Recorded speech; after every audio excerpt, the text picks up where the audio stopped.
கர்த்தருடைய பரிசுத்த நாமத்துக்கு மகிமை உண்டாவதாக.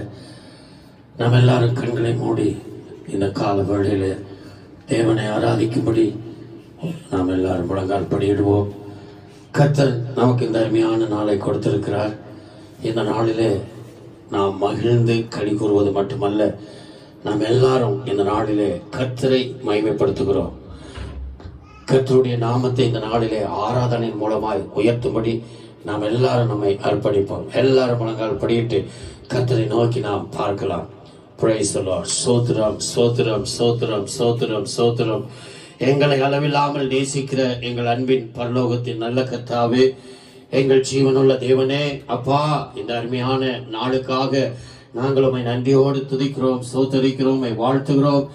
எங்கள் தகப்பனாகிய இயேசு கிறிஸ்து எங்களை ஒவ்வொரு நாளும் கண்மணி போல பாதுகாத்து வருகிற பெரிய தயவுக்காக ஸ்தோத்திரம் ஏசப்பா. இதோ இந்த கால வேளையில நாங்கள் உம்மை ஆராதிக்கும்படி ஆண்டவரே உம்முடைய திருப்பாதத்திலே நாங்கள் வந்திருக்கிறோம் ஏசப்பா. நாங்கள் எல்லாரும் ஒருவரை ஒருவர் பார்க்க முடியாவிட்டாலும் எங்கள் பரலோகத்தின் தேவன் தாமே எங்களை நேர் பார்க்கிறீர், அதற்காய் ஸ்தோத்திரம். ஆகினால் இந்த நாளிலே நாங்கள் இந்த ஆண்டவரே ஆன்லைன் மூலமாக உம்மை ஆராதிக்கும்படி ஆமாண்டவரே உம்முடைய பாத்திலே வந்திருக்கிறோம். எங்களை ஒரு முறை கூட உம்முடைய ஆவினால் நிரப்புங்கப்பா. இயேசுவின் நாமத்தை இந்த நாளின் ஆராதனை மூலம் ஆண்டவரே பிரஸ்தாபப்படுத்த கர்த்தர் எங்களுக்கு கிருபை தரும்படி நாங்கள் ஜெபிக்கிறோம். இயேசு கிறிஸ்துவின் நாமத்திலே இந்த நாளின் ஆராதனை பொறுப்படுத்தி நடத்துங்க ஆண்டவரே. பாடுகிற பிள்ளைகளுக்காக நாங்கள் ஜெபிக்கிறோம். கருத்தோடு பாட, ஆவியோடு பாட கர்த்தர் கிருபை செய்யுங்க. இசைக்கருவியை வாசிக்கிற பிள்ளைகளையும் ஆவியினாலே நிரப்பி நேர்த்தியாக இசைகளை வாசித்து இயேசுவின் நாமத்தில் இந்த நாளின் ஆராதனை மூலமாக உம்முடைய நாமத்தை உயர்த்த எங்களுக்கு கிருபை செய்யும் அப்படி ஜெபிக்கிறோம். இந்த நாளில் இயேசப்பா இந்த ஆராதனை எல்லா பகுதியையும் நீர் பொறுப்படுத்தி நடத்த வேண்டும் என்று நாங்கள் ஜெபிக்கிறோங்க கர்த்தாவே. இயேசு கிறிஸ்துவின் நாமத்தில் ஆண்டவரே சங்கீதங்கள், ஆண்டவரே கர்த்தாவே சாட்சிகள், ஜெபங்கள், ஆண்டவரே உடைய செய்தி எல்லாவற்றையும் இந்த நாளிலே நீர் பொறுப்படுத்திக் கொள்ளும். இயேசுவின் நாமத்தில் இந்த நாளிலே இந்த ஆராதனையிலே கலந்து கொள்ளுகிற ஒவ்வொருவருக்கும் இந்த நாள் ஒரு பெரிய ஆசீர்வாதத்தின் நாளாகவும் இந்த நாளில் உடைய பிள்ளைகளோடு கர்த்து நீர் இடைப்பட்டு இந்த நாளை வசனத்தின் மூலம் எல்லாவற்றின் மூலமாக நீர் உடைய பிள்ளைகளை தொட்டு ஆசீர்வதிக்கும்படி நாங்கள் ஜெபிக்கிறோம். கர்த்தருடைய பிரசன்னம் எங்களோடு கூட இருப்பதாக தொடர்ந்து பரிசுத்த ஆவியானவர் இந்த ஆராதனை முழுவதுமாக ஏசப்பா துவக்கம் முதல் முடிவு மட்டும் பொறுப்படுத்தி நடத்தி ஆசீர்வதித்து பெரிய காரியங்களை செய்ய வேண்டும் என்று உங்களுடைய திருக்கரத்தில் எங்களை தாழ்த்தி ஒப்புக் கொடுத்து எல்லா துதி கன மகிமையும் உமக்கே செலுத்தி இயேசு கிறிஸ்துவின் நாமத்தில் தாழ்மையோடு ஜெபிக்கிறோம் நல்ல பிதாவே, ஆமென், ஆமென். கர்த்தருக்கு மகிமை உண்டாவதாக. இப்பொழுது நாம் எல்லாரும் உற்சாகத்தோடு என்ன செய்வோம்? கர்த்தரை ஆராதிப்போம். Praise the Lord. Hallelujah.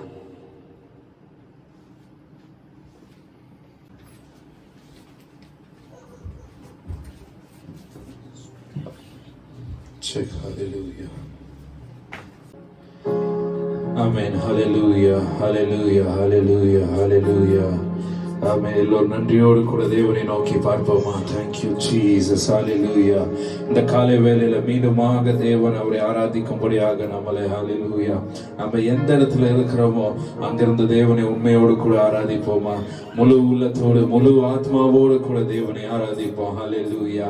ஓ இதோ ஹalleluya. நம்முடைய தீங்கு நாளில் அவர் தம்முடைய கூடாரத்தில் நம்மளை மறைத்து அவருடைய கூடார மறைவுல நம்மளை ஒளித்து வைத்து நம்மளை கண்ணின் மணி போல உயர்த்தி நம்மளை பாதுகாக்கிற தேவன். ஹalleluya. ஓ தாவீது சொல்லும்போது இப்படியாக சொல்லுகிறார், ஹalleluya.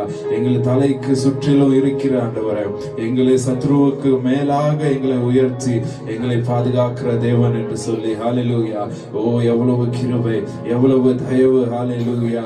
ஓ ஹalleluya. தாவீதை போல கர்த்தரிடத்தில் ஒன்றை நான் கேட்டேன், அதையே நான் நாடுவேன், நான் கர்த்தருடைய மகிமையை பார்க்கும்படியாகவும் சொல்லி அவர் சொல்வது போல தேவனிடத்தில் ஒன்றை நாம் கேட்டு அதையே நாம் நாடி உள்ளத்தினாலத்திலிருந்து உண்மையோடு கூட ஹalleluya தேவனை துதிப்போமா?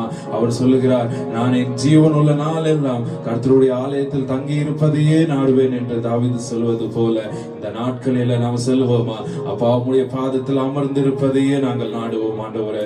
உம்முடைய பிரசன்னத்தில் இருப்பது மாத்திரமே நாங்கள் ஆண்டவரை நாடுவோம். என் ஜீவன் உள்ள நாள் எல்லாம் இயேசுவே உம்மை மாத்திரமே நாங்கள் தேடுவோம், உம்மை மாத்திரமே நாங்கள் நாடுவோம் ஆண்டவரே. ஹalleluya. உள்ளத்தினாலத்திலிருந்து எல்லோரும் நன்றி செலுத்துவோம். ஹalleluya. Oh thank you Jesus. Hallelujah. आइए हम सब मिलकर धन्यवाद करें, प्रभु की महिमा करें, उसकी स्तुति करें। हालेलुया, दिल की गहराई से ओ सच्चाई के साथ उसकी आराधना करें। Hallelujah, O glory to God. Hallelujah, thank you Jesus. Hallelujah.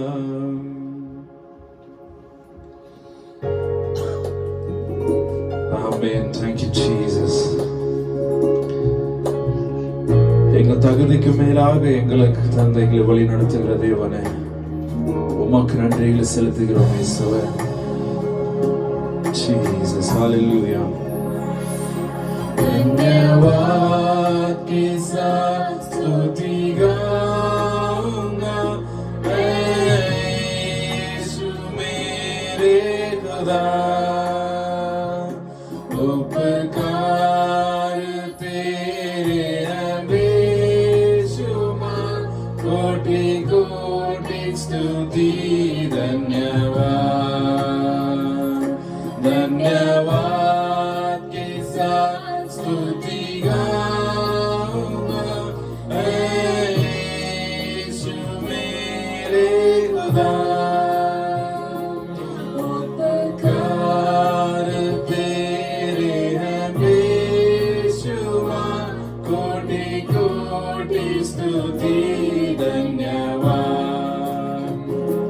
योग्यता से बढ़ के दिया मैं अपनी दया से, तूने मुझे योग्यता से बढ़ के दिया मैं अपनी दया से, तूने मुझे मांगने से ज्यादा मिला मुझे। आभारी हूँ प्रभु मैं, मांगने से ज्यादा मिला मुझे।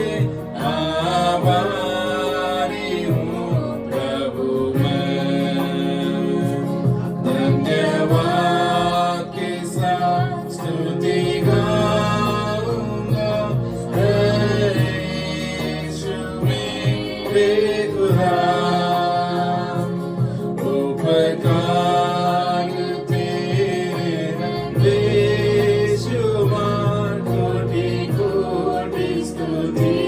धन्यवाद, तू है सच्चा जिंदा खुदा, मैं तुझ पर ही भरोसा मेरा। तू है सच्चा जिंदा खुदा, मैं तुझ पर ही भरोसा मेरा। सेवा पूरी करके पाऊंगा प्रभु, ऐसा दो वरदान। सेवा पूरी करके पाऊंगा प्रभु, ऐसा दो वरदान। धन्यवाद के साथ स्तुति गाऊंगा, यीशु मेरे खुदा। उपकार तेरे बेशुमार, कोटि कोटि स्तुति। धन्यवाद, आइए हम सब मिलकर बोले, योग्यता से बढ़ के दिया। आमीन।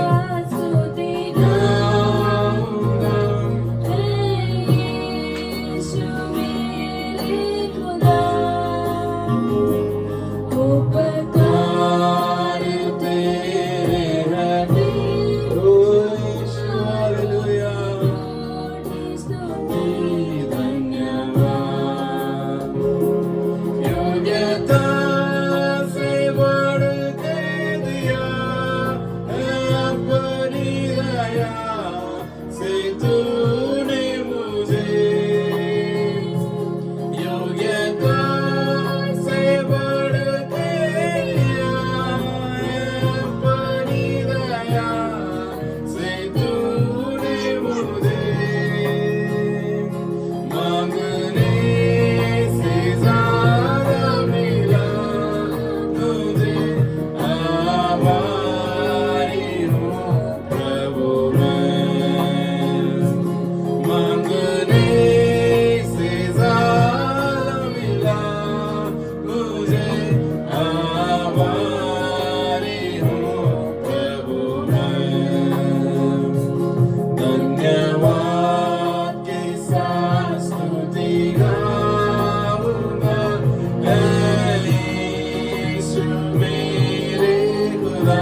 எஸ் ஜீசஸ் ஹalleluya.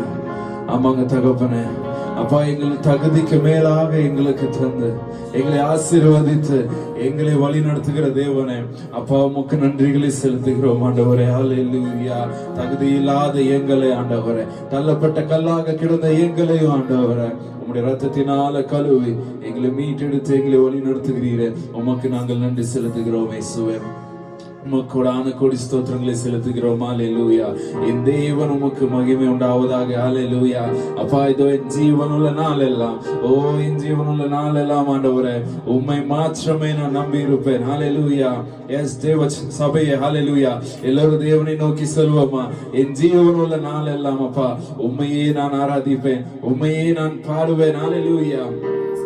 ஆமென். ஹalleluya. நீங்க எந்த இடத்துல இருந்தாலும் சரி ஹalleluya, தேவனை ஆராதிக்கும் போது உண்மையாக கரங்களை தட்டி உற்சாகமாக உள்ளத்தின் ஆழத்திலிருந்து உண்மையோடு அவரை நாம் ஆராதிக்கும் போது தேவன் வல்லமையான காரியங்கள் அந்த இடத்துல செய்வார். ஹalleluya.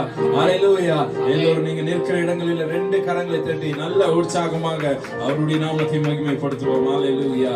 ஓ thank you Jesus. ஹalleluya. நம்முடைய கண்ணீரை துடைத்து நம்முடைய கரங்களை பிடித்து காலமெல்லாம் கண்ணின் மணி போல வழி நடத்துகிற தேவன். ஹalleluya. அவரை நோக்கி செல்வோமா, உம்மை நம்பி உந்தன் பாதம் உறுதியாய் பற்றி கொண்டோமே தகப்பனே, நீர் ஒருபோதும் எங்களை கைவிட மாட்டீர். ஹalleluya. ஹalleluya. அந்த விசுவாசத்தோடு கூட தேவனை ஆராதிப்போம். ஹalleluya. ஆமென். ஹalleluya.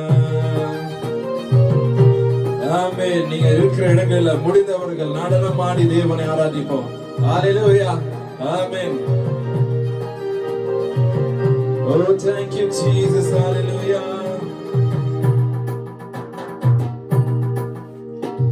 உம்மை நம்பி உந்தன் பாதம் உறுதியாய் பற்றி கொண்டோம், நீர் ஒருபோதும் கைவிட மாட்டீர்.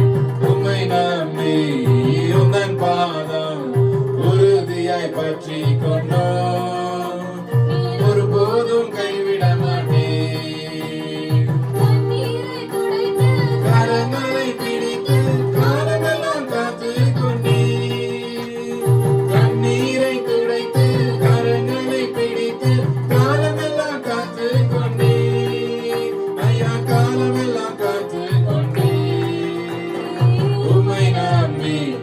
உந்தன் பாதம் உறுதியாய் பற்றி கொண்டோம், நீர் ஒருபோதும் கைவிட மாட்டீர்.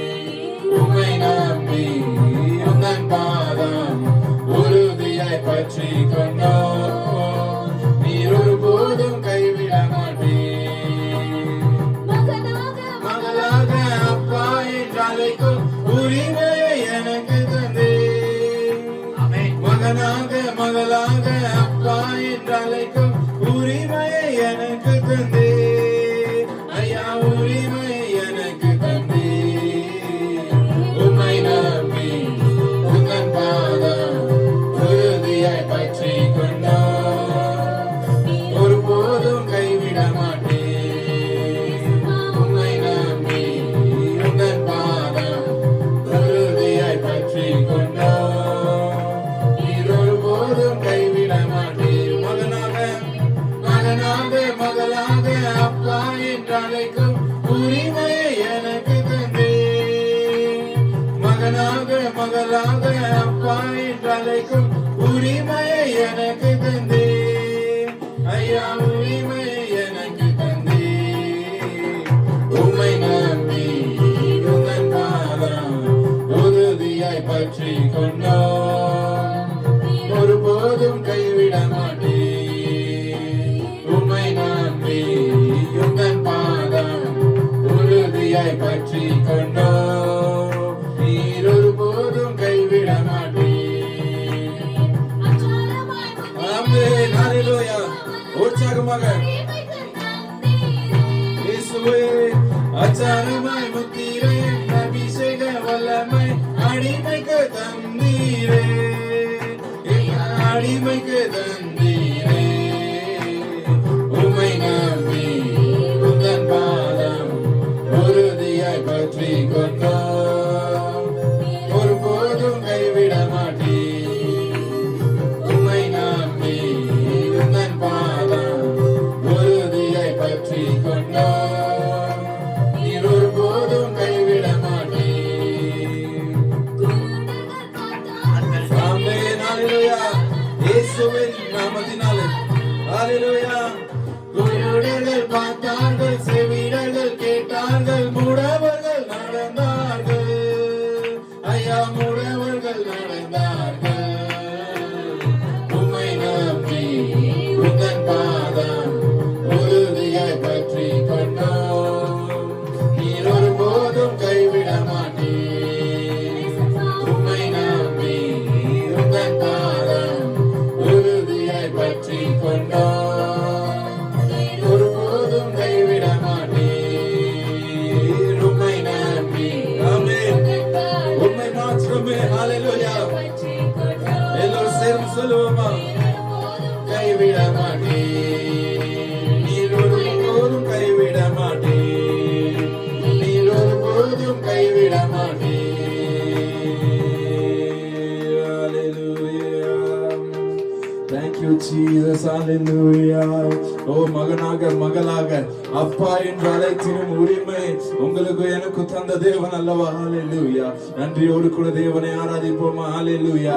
அப்பா, நீங்க எங்களுடைய வாழ்க்கையில இருக்கும்போது தகப்பனே, ஓ நீங்க எங்களுடைய வாழ்க்கையில இருக்கும்போது ஏசப்பா, எங்களுக்கு எதிராக நிற்பவர் ஒருவரும் இல்லை ஆண்டவரே. ஏசப்பா, அப்பா நீர் எங்களோடு கூட இருக்கும்போது ஆண்டவரே, நாங்கள் ஒரு காலம் சோர்ந்து போகுவதில்லை. ஹalleluya.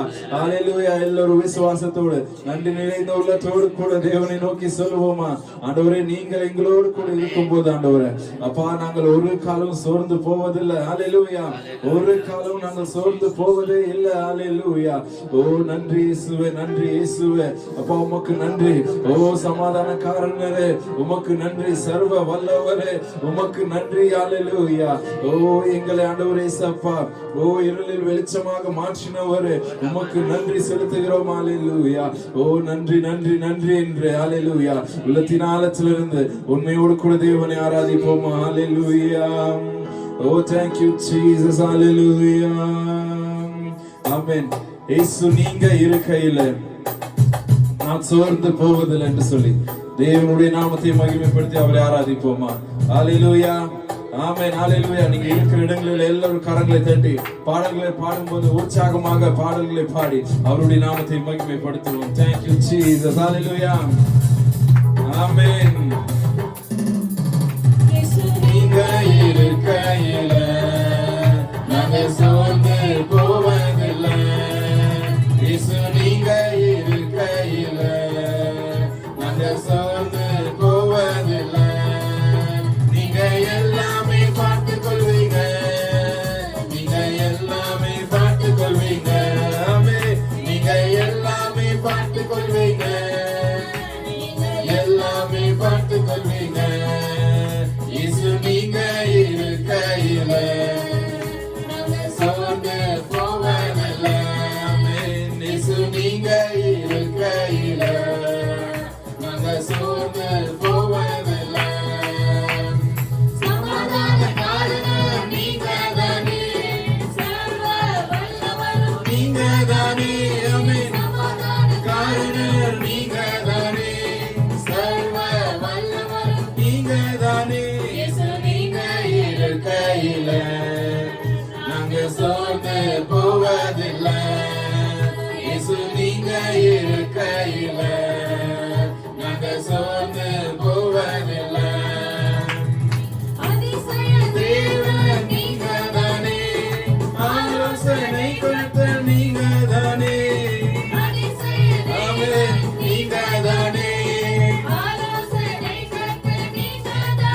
இயேசு நீங்க இருக்கையில நாங்கள் சோர்ந்து போவதில்லை. இயேசு நீங்க இருக்கையில நாங்கள் சோர்ந்து போவதில்லை. ஆமென். ஹalleluya. எல்லோரும் சேர்ந்து சொல்லுவோமா? ஹalleluya. தாயும் தகப்பனும் ஹalleluya. தாங்கும் சுமை தாங்கி நீங்க தான் தகப்பனே. ஹalleluya. உண்மையோடு கூட ஹalleluya. நன்றியோடு தேவனை ஆராதிப்போமா? மீண்டுமாக எல்லோரும் சேர்ந்து சொல்லுவோம். இயேசு நீங்க இருக்கையில நாங்க சோர்ந்து போவதில்லை. ஹalleluya. இயேசு நீங்க இருக்கையில நாங்க சோர்ந்து போவதில்லை. இயேசு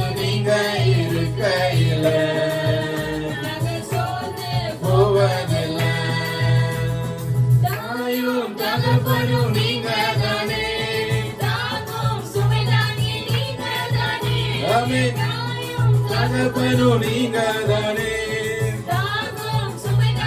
நீங்க தானே. இயேசு நீங்க இருக்கையில நாங்க சோர்ந்து போவதில்லை. ஆமென். நம் தேவன் இருக்கையில போவதில்லை. நீங்க தானே, எனது ஆசையெல்லாம் நீங்க தானே, எனக்கு நீங்க தானே, நீங்க தானே. இயேசு நீங்க இருக்கையில நாங்க சோர்ந்து போவதில்லை. இயேசு நீங்க இருக்கையில நாங்க சோர்ந்து போவதில்லை. நீங்க தானே, ரட்சிப்பின் தேவன் நீங்க தானே, இருளிக்கும் வெளிச்சம் ரட்சிப்பின் தேவன் நீங்க தானே. இயேசு நீங்க இருக்கையில நாங்க சோர்ந்து போவதில்லை. இயேசு நீங்க இருக்கையில நாங்க சோர்ந்து போவதில்லை. பார்த்துக் கொள்வீங்க, நீங்க எல்லாமே பார்த்துக் கொள்வீங்க, நீங்க எல்லாமே பார்த்துக் கொள்வீங்க, நீங்க எல்லாமே பார்த்துக் கொள்வீங்க. இயேசு நீங்க இருக்கையில நாங்க சோர்ந்து போவதில்லை. நீங்க இருக்கையில சோர்ந்து போவதில்லை. சமாதானக்காரனர் நீங்க தானே, சர்வ வல்லவரும் நீங்க தானே, சமாதானக்காரனரும் நீங்க தானே, சர்வ வல்லவரும் நீங்க தானே. இயேசு நீங்க இருக்கையில நாங்க சோர்ந்து போவதில்லை. நீங்க இருக்கையில சோர்ந்து போவதில்லை. நீங்க எல்லாமே எல்லாமே பார்த்துக் கொள்வீங்க, நீங்க எல்லாமே பார்த்துக் கொள்வீங்க. இனி கவலை இல்லை. ஹல்லேலூயா. ஆமென். நீங்க எல்லாமே பார்த்துக் கொள்வீங்க, நீங்க எல்லாமே பார்த்துக் கொள்வீங்க, நீங்க எல்லாமே பார்த்துக் கொள்வீங்க. நீங்க வீடுமாய் எல்லாமே பார்த்துக் கொள்வீங்க, நீங்க எல்லாமே பார்த்துக் கொள்வீங்க. இயேசு நீங்க இருக்கையில சோர்ந்து போவதில்லை. இயேசு நீங்க இருக்கையில நாங்க சோர்ந்து போவதில்லை. Hallelujah. Thank you Jesus. Hallelujah. எல்லாரும் ரெண்டு கரங்களை தட்டி ஆமென். Hallelujah. Oh hallelujah. எங்களுக்கு எல்லாமான தேவனே உம்மை நாங்கள் ஸ்தோத்திரிப்போம். ஹல்லேலூயா. எங்களுக்கு வலியும் எங்களுக்கு சத்தியமும் எங்களுக்கு வாழ்வளிக்கும் தேவனானவரே உம்மை நாங்கள் ஆராதிக்கிறோம். ஹல்லேலூயா. உம்மை நாங்கள் போற்றுகிறோம். இயேசுவே உமக்கு நன்றி நன்றி நன்றி நன்றி. ஹல்லேலூயா. ஒவ்வொரு பொருத்தனையோடு கூட நம்மளை அர்ப்பணிப்போமா ஆண்டவரே. இதோ இந்த நாளில் எங்களை நாங்கள் முற்றிலுமாக அர்ப்பணிக்கிறோம். இயேசுவே எங்களுக்காக பாடுகளை சகித்து எங்களுக்காக ஆண்டவரே ஹல்லேலூயா ரத்தத்தை சிந்தி எங்களுக்காக உம்முடைய ஜீவனை தந்து இந்த நாளில் ஆண்டவரே சப்பா ஜீவனுள்ள தேவனாக பிதாவின் இடத்தில் எங்களுக்காக பரிந்து பேசிக் கொண்டிருக்கிற எங்கள் தேவனே அப்பா இதோ இந்த நாட்களில் ஆண்டவரே நாங்கள் உள்ளத்தின் ஆழத்திலிருந்து உம்முடைய ஆண்டவரே சமூகத்தில் நின்று சொல்லுகிறோம். ஆண்டவரே உம்முடைய பின்னால் ஆண்டவரே உம்மை பின் தொடர்ந்து நாங்கள் செல்வோம். ஆண்டவரே இதோ வேதத்தில் நீர் எங்களுக்கு காட்டின ஆண்டவரே சப்பா பாதையின் படி நாங்கள் செல்வோம். உம்முடைய சித்தத்திற்காக எங்களை நாங்கள் அர்ப்பணிக்கிறோம். ஹல்லேலூயா. சிலுவை எங்களுக்கு முன்பாக நிறுத்தி ஆண்டவரே இந்த உலகத்தை எங்களுக்கு பின்பாக வைத்து அப்பா இதோ என் ஜீவனுள்ள நாள் எல்லாம் பவுலானவர் ஹல்லேலூயா அப்போஸ்தலனாகிய பவுல் சொன்னதை போல அப்பா உமக்காக நல்ல போராட்டத்தை போராடி எங்களுடைய ஓட்டத்தை முடிக்க ஆண்டவரே உம்முடைய கிருபை எங்களுக்கு தாங்க இயேசப்பா. நாங்கள் உம்மை பின்தொடர்ந்து வரணும் அப்பா. உம்முடைய பாதையில் நாங்கள் பின்தொடர்ந்து வரணும். ஹல்லேலூயா. உமக்கு நன்றி ஆண்டவரே. இயேசுவே உமக்கு நன்றி ஆண்டவரே. ஹalleluya.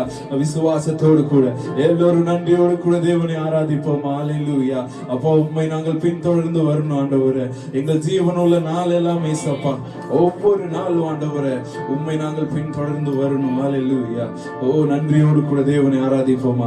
எல்லோரும் நன்றியோடு கூட தேவனை ஆராதிப்போம். Thank you Jesus.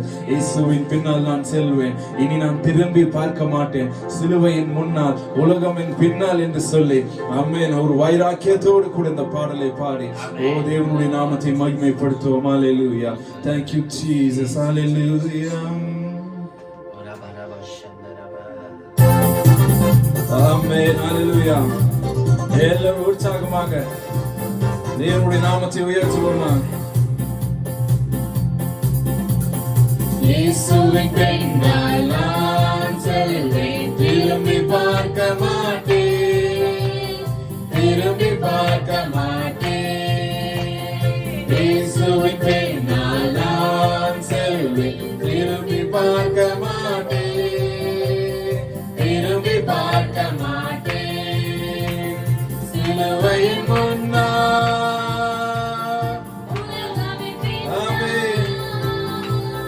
சிலுவையின் முன்னால் உலகமின் பின்னால் இயேசு சிந்திய இரத்தத்தினாலே என்றும் விடுதலையே. நம் இயேசு சிந்திய இரத்தத்தினாலே என்றும் விடுதலையே. இயேசுவின் பின்னால் நான் செல்வேன், திரும்பி பார்க்க மாட்டேன், திரும்பி பார்க்க மாட்டேன். இயேசுவின் பின்னால் நான் செல்வேன், திரும்பி பார்க்க மாட்டேன், திரும்பி பார்க்க மாட்டேன். உலகத்தின் பெருமை செல்வத்தின் பற்று எல்லாம் உதறிவிட்டேன். உலகத்தின் பெருமை செல்வத்தின் பற்று எல்லாம் உதறிவிட்டேன். உடல் பொருளாவி உடைமைகள் யாவும் ஒப்பு கொடுத்து விட்டேன். ஆமென். ஹalleluya. ஒப்பு கொடுத்து விட்டேன். ஞானவராலயா எனக்குள்ளே இயேசு, ஞானவராலயா எனக்குள்ளே இயேசு. நடந்தாலும் எவ்வேளையிலும் ஆமென். உண்மையோடு கூட சொல்லுவோமா. என்ன நடந்தாலும் எவ்வேளையிலும் எப்போதும் துதித்திடுவேன். இயேசுவின் பின்னால் நான் செல்வேன், திரும்பி பார்க்க மாட்டேன், திரும்பி பார்க்க மாட்டேன். இயேசுவின் பின்னால், இயேசுவின் பின்னால் நான் செல்வேன், திரும்பி பார்க்க மாட்டேன், திரும்பி பார்க்க மாட்டேன். வேதனை நெருக்கம் மின்னல்கள் இடர்கள் எதுவும் பிரிக்காதே. வேதனை நெருக்கம் மின்னல்கள் இடர்கள் எதுவும் பிரிக்காதே.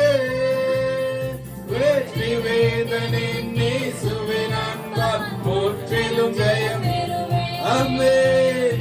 வெற்றி வேதனை இயேசுவின் அன்பால் முற்றிலும் ஜெயம் பெறுவேன். நிகழ்கின்ற காலமோ வருகின்ற காலமோ, நிகழ்கின்ற காலமோ வருகின்ற காலமோ. ஆமென். பிரிக்கவே முடியாது. வாழ்வோ சாவோ வல்ல தூதரோ பிரிக்கவே முடியாது. இயேசுவின் பின்னால் நான் செல்வேன், திரும்பி பார்க்க மாட்டேன், திரும்பி பார்க்க மாட்டேன். இயேசுவின் பின்னால் நான் செல்வேன், திரும்பி பார்க்க மாட்டேன், திரும்பி பார்க்க மாட்டேன். பழையன கடந்து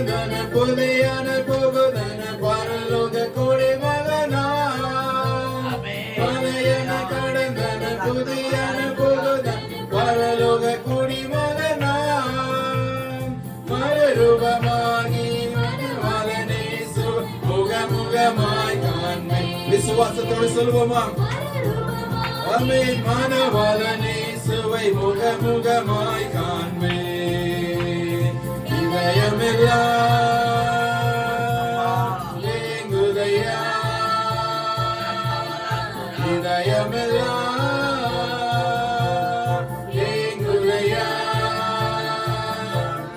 இயேசுவே உந்தன் ஆமென் என்னாலும் நீ தனுமே, இயேசுவே உந்தன் அன்பு நதியிலே என்னாலும் நீ தனுமே. இயேசுவின் பின்னால் நான் செல்வேன், திரும்பி பார்க்க மாட்டேன், திரும்பி பார்க்க மாட்டேன். இயேசுவின் பின்னால் நான் செல்வேன், திரும்பி பார்க்க மாட்டேன், திரும்பி பார்க்க மாட்டேன். சிலுவையின் முன்னால் ஆமென் ஹல்லேலூயா. சிலுவையின் முன்னால் உலகமின் பின்னால் இயேசு சிந்திய ரத்தத்தினாலே என்றும் விடுதலையே. நம்ம இயேசு சிந்திய ரத்தத்தினாலே என்றும் விடுதலையே. இயேசுவின் பின்னால் திரும்பி பார்க்க மாட்டேன், திரும்பி பார்க்க மாட்டேன். இயேசுவின் பின்னால் நான் செல்வேன், திரும்பி பார்க்க மாட்டேன். ஆமென். வல்லமை உண்டு இயேசுவின் நாமத்தினாலே, வல்லமை உண்டு உண்டு, அற்புத வல்லமை இயேசுவே ரத்தத்தால். வல்லமை உண்டு உண்டு, அற்புத வல்லமை ஆட்டுக்குட்டின் ரத்தத்தினால். ஆமென். வல்லமை அற்புத வல்லமை இயேசுவே ரத்தத்தால். வல்லமை உண்டு உண்டு, அற்புத வல்லமை ஆட்டுக்குட்டின் ரத்தத்தினால். பொழிந்திடும் வல்லமை உன்னதத்தின் வல்லமை, ஆவியின் வல்லமை அக்கினியின் வல்லமை.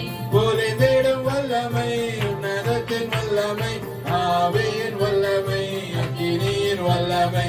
பொழிந்திடும் வல்லமை உன்னதத்தின் வல்லமை, ஆவியின் வல்லமை, அக்கினியின் வல்லமை உண்டு உண்டு, அற்புத வல்லமை இயேசுவே. ஓ ஹல்லேலூயா. அப்பா அப்படி வல்லமையினால நிரப்புங்க ஆண்டவரே. ஆட்டுக்குட்டின் ரத்தத்தினால் வல்லமை உண்டு உண்டு, அற்புத வல்லமை இயேசுவே ரத்தத்தால். வல்லமை உண்டு உண்டு, அற்புத வல்லமை ஆட்டுக்குட்டின் ரத்தத்தினால், ஆட்டுக்குட்டின் ரத்தத்தினால், ஆட்டுக்குட்டின் ரத்தத்தினால். ஹல்லேலூயா ஹல்லேலூயா. ஆமென். எல்லோரும் ரெண்டு கரங்களை தட்டி தேவனுடைய நாமத்தை உயர்த்துவோம். ஹல்லேலூயா. Thank you Jesus. Hallelujah. அப்பா உமக்கு நன்றி நன்றி நன்றி நன்றி தகப்பனே. ஹalleluya. அப்பா ஹalleluya. இந்த நாளில் கூட ஆண்டவரே, நாங்கள் எந்த இடத்துல இருந்தாலும் அப்பா சபையில நாங்கள் ஒன்றாய் கூடி உம்மை ஆராதிக்க முடியலனாலும் ஏசப்பா, இதோ இந்த நாளில் ஆண்டவரே நாங்கள் இருக்கிற இடங்களில் இருந்து உம்மை ஆராதிக்கும் போது உம்முடைய பிரசன்னத்தோடு எங்கள் மத்தியில் கடந்து வருகிறீர்கள். உமக்கு நாங்கள் நன்றி செலுத்துகிறோம் இயேசுவே. ஹalleluya. ஆம் தேவ சபையே, இதோ நம்ம வேதத்தில் பார்க்கிறோம். ஹalleluya. ஏசாயாவில் வாசிக்கும் போது ஓ இதோ ஹalleluya கேருபீன்களும் சேராபீன்களும் தேவனை ஓயாமல் பரிசுத்தர் பரிசுத்தர் சேனைகளின் கர்த்தர் அவர் பரிசுத்தர் என்று ஆராதிக்கும் போது துதிக்கும் போதிலும் ஓ இதோ தேவ தூதர்கள் அவருடைய பிரசன்னத்தை அவருடைய பிரகாசத்தை பார்க்க முடியாத அளவுக்கு அவர்களுடைய கண்களை இரண்டு சட்டைகளால் அவருடைய கண்களை மூடி, இரண்டு சட்டைகளால் அவருடைய கால்களை மூடி, இரண்டு சட்டைகளால் அவருடைய உடம்பை மூடி. ஹalleluya. இதோ சேனைகளின் கர்த்தர் பரிசுத்தர் என்று அவரை ஆராதித்துக் கொண்டு இருக்கும் போதிலும் சாதாரண மனிதர்களாகிய நீங்களும் நானும் தேவனை உண்மையாக ஆராதிக்கும் போது அவருடைய சிங்காசனத்தில் இருந்து இறங்கி அவருடைய பிரசன்னத்தோடு கூட நம்மத்தில் கடந்து வருகிற தேவனாக இருக்கிறார். ஹalleluya. எவ்வளவு பெரிய பாக்கியம், எவ்வளவு பெரிய கிருபை. ஹalleluya. எல்லோரும் தேவனை நோக்கி சொல்லுவோமா? அப்பா என் ஜீவனுள்ள நாளில் எல்லாம் ஆண்டவரே உம்மோடு நாங்கள் இருக்கணும் தகப்பனே, உம்மோடு நாங்கள் வாழணும் ஏசப்பா. அப்பா உங்களுடைய உள்ளத்தில் ஆண்டவரே ஏசப்பா ஒவ்வொரு நாள் ஆண்டவரே எங்களுடைய பேர் இருக்கணும் தகப்பனே. ஹல்லேலூயா. ஓ இயேசுவே அப்பா உம்மை தானே ஆண்டவரே ஏசப்பா எங்களுக்கு முன்பாக நிறுத்தி இருக்கிறோம் ஆண்டவரே. ஹல்லேலூயா.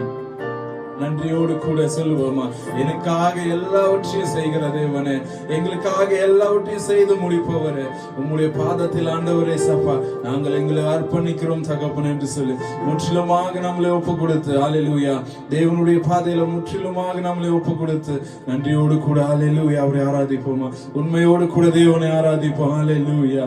Thank you Jesus. ஹல்லேலூயா.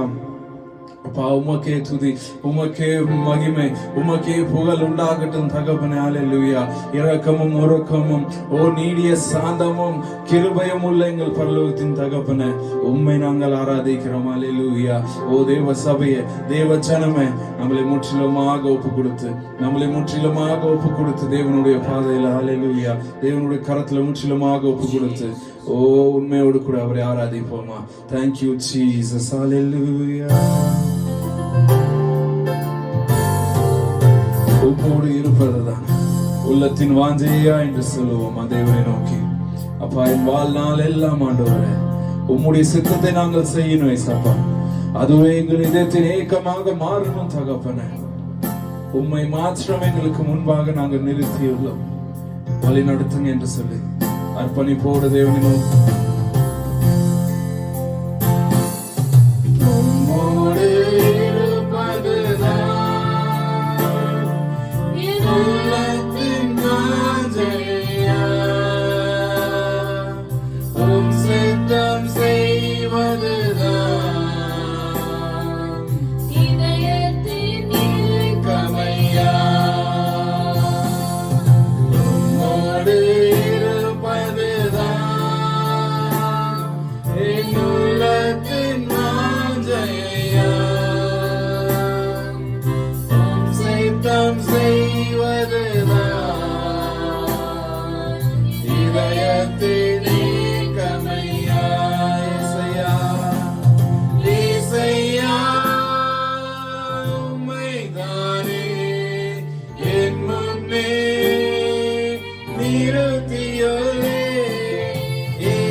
செய்பவரே, செய்து முடிப்பவரே, எனக்காக யாவையும் செய்பவரே, செய்து முடிப்பவரே, என் பாரங்கள் என் சுமைகள் என்பார்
அசைத்து சொல்லுவோமா? என் முன்னே நிறுத்தியுள்ளே எனக்காக யாவையும் செய்பவரே, செய்து முடிப்பவரே, எனக்காக யாவையும் செய்பவரே, செய்து முடிப்பவரே, என் பாரங்கள் என் சுமைகள் என் பாரங்கள் என் சுமைகள் உம் பாதத்தில் இறக்கி வைத்தேன். ஆமென். சேர்ந்து சொல்லுவோமா? உம் பாதத்தில்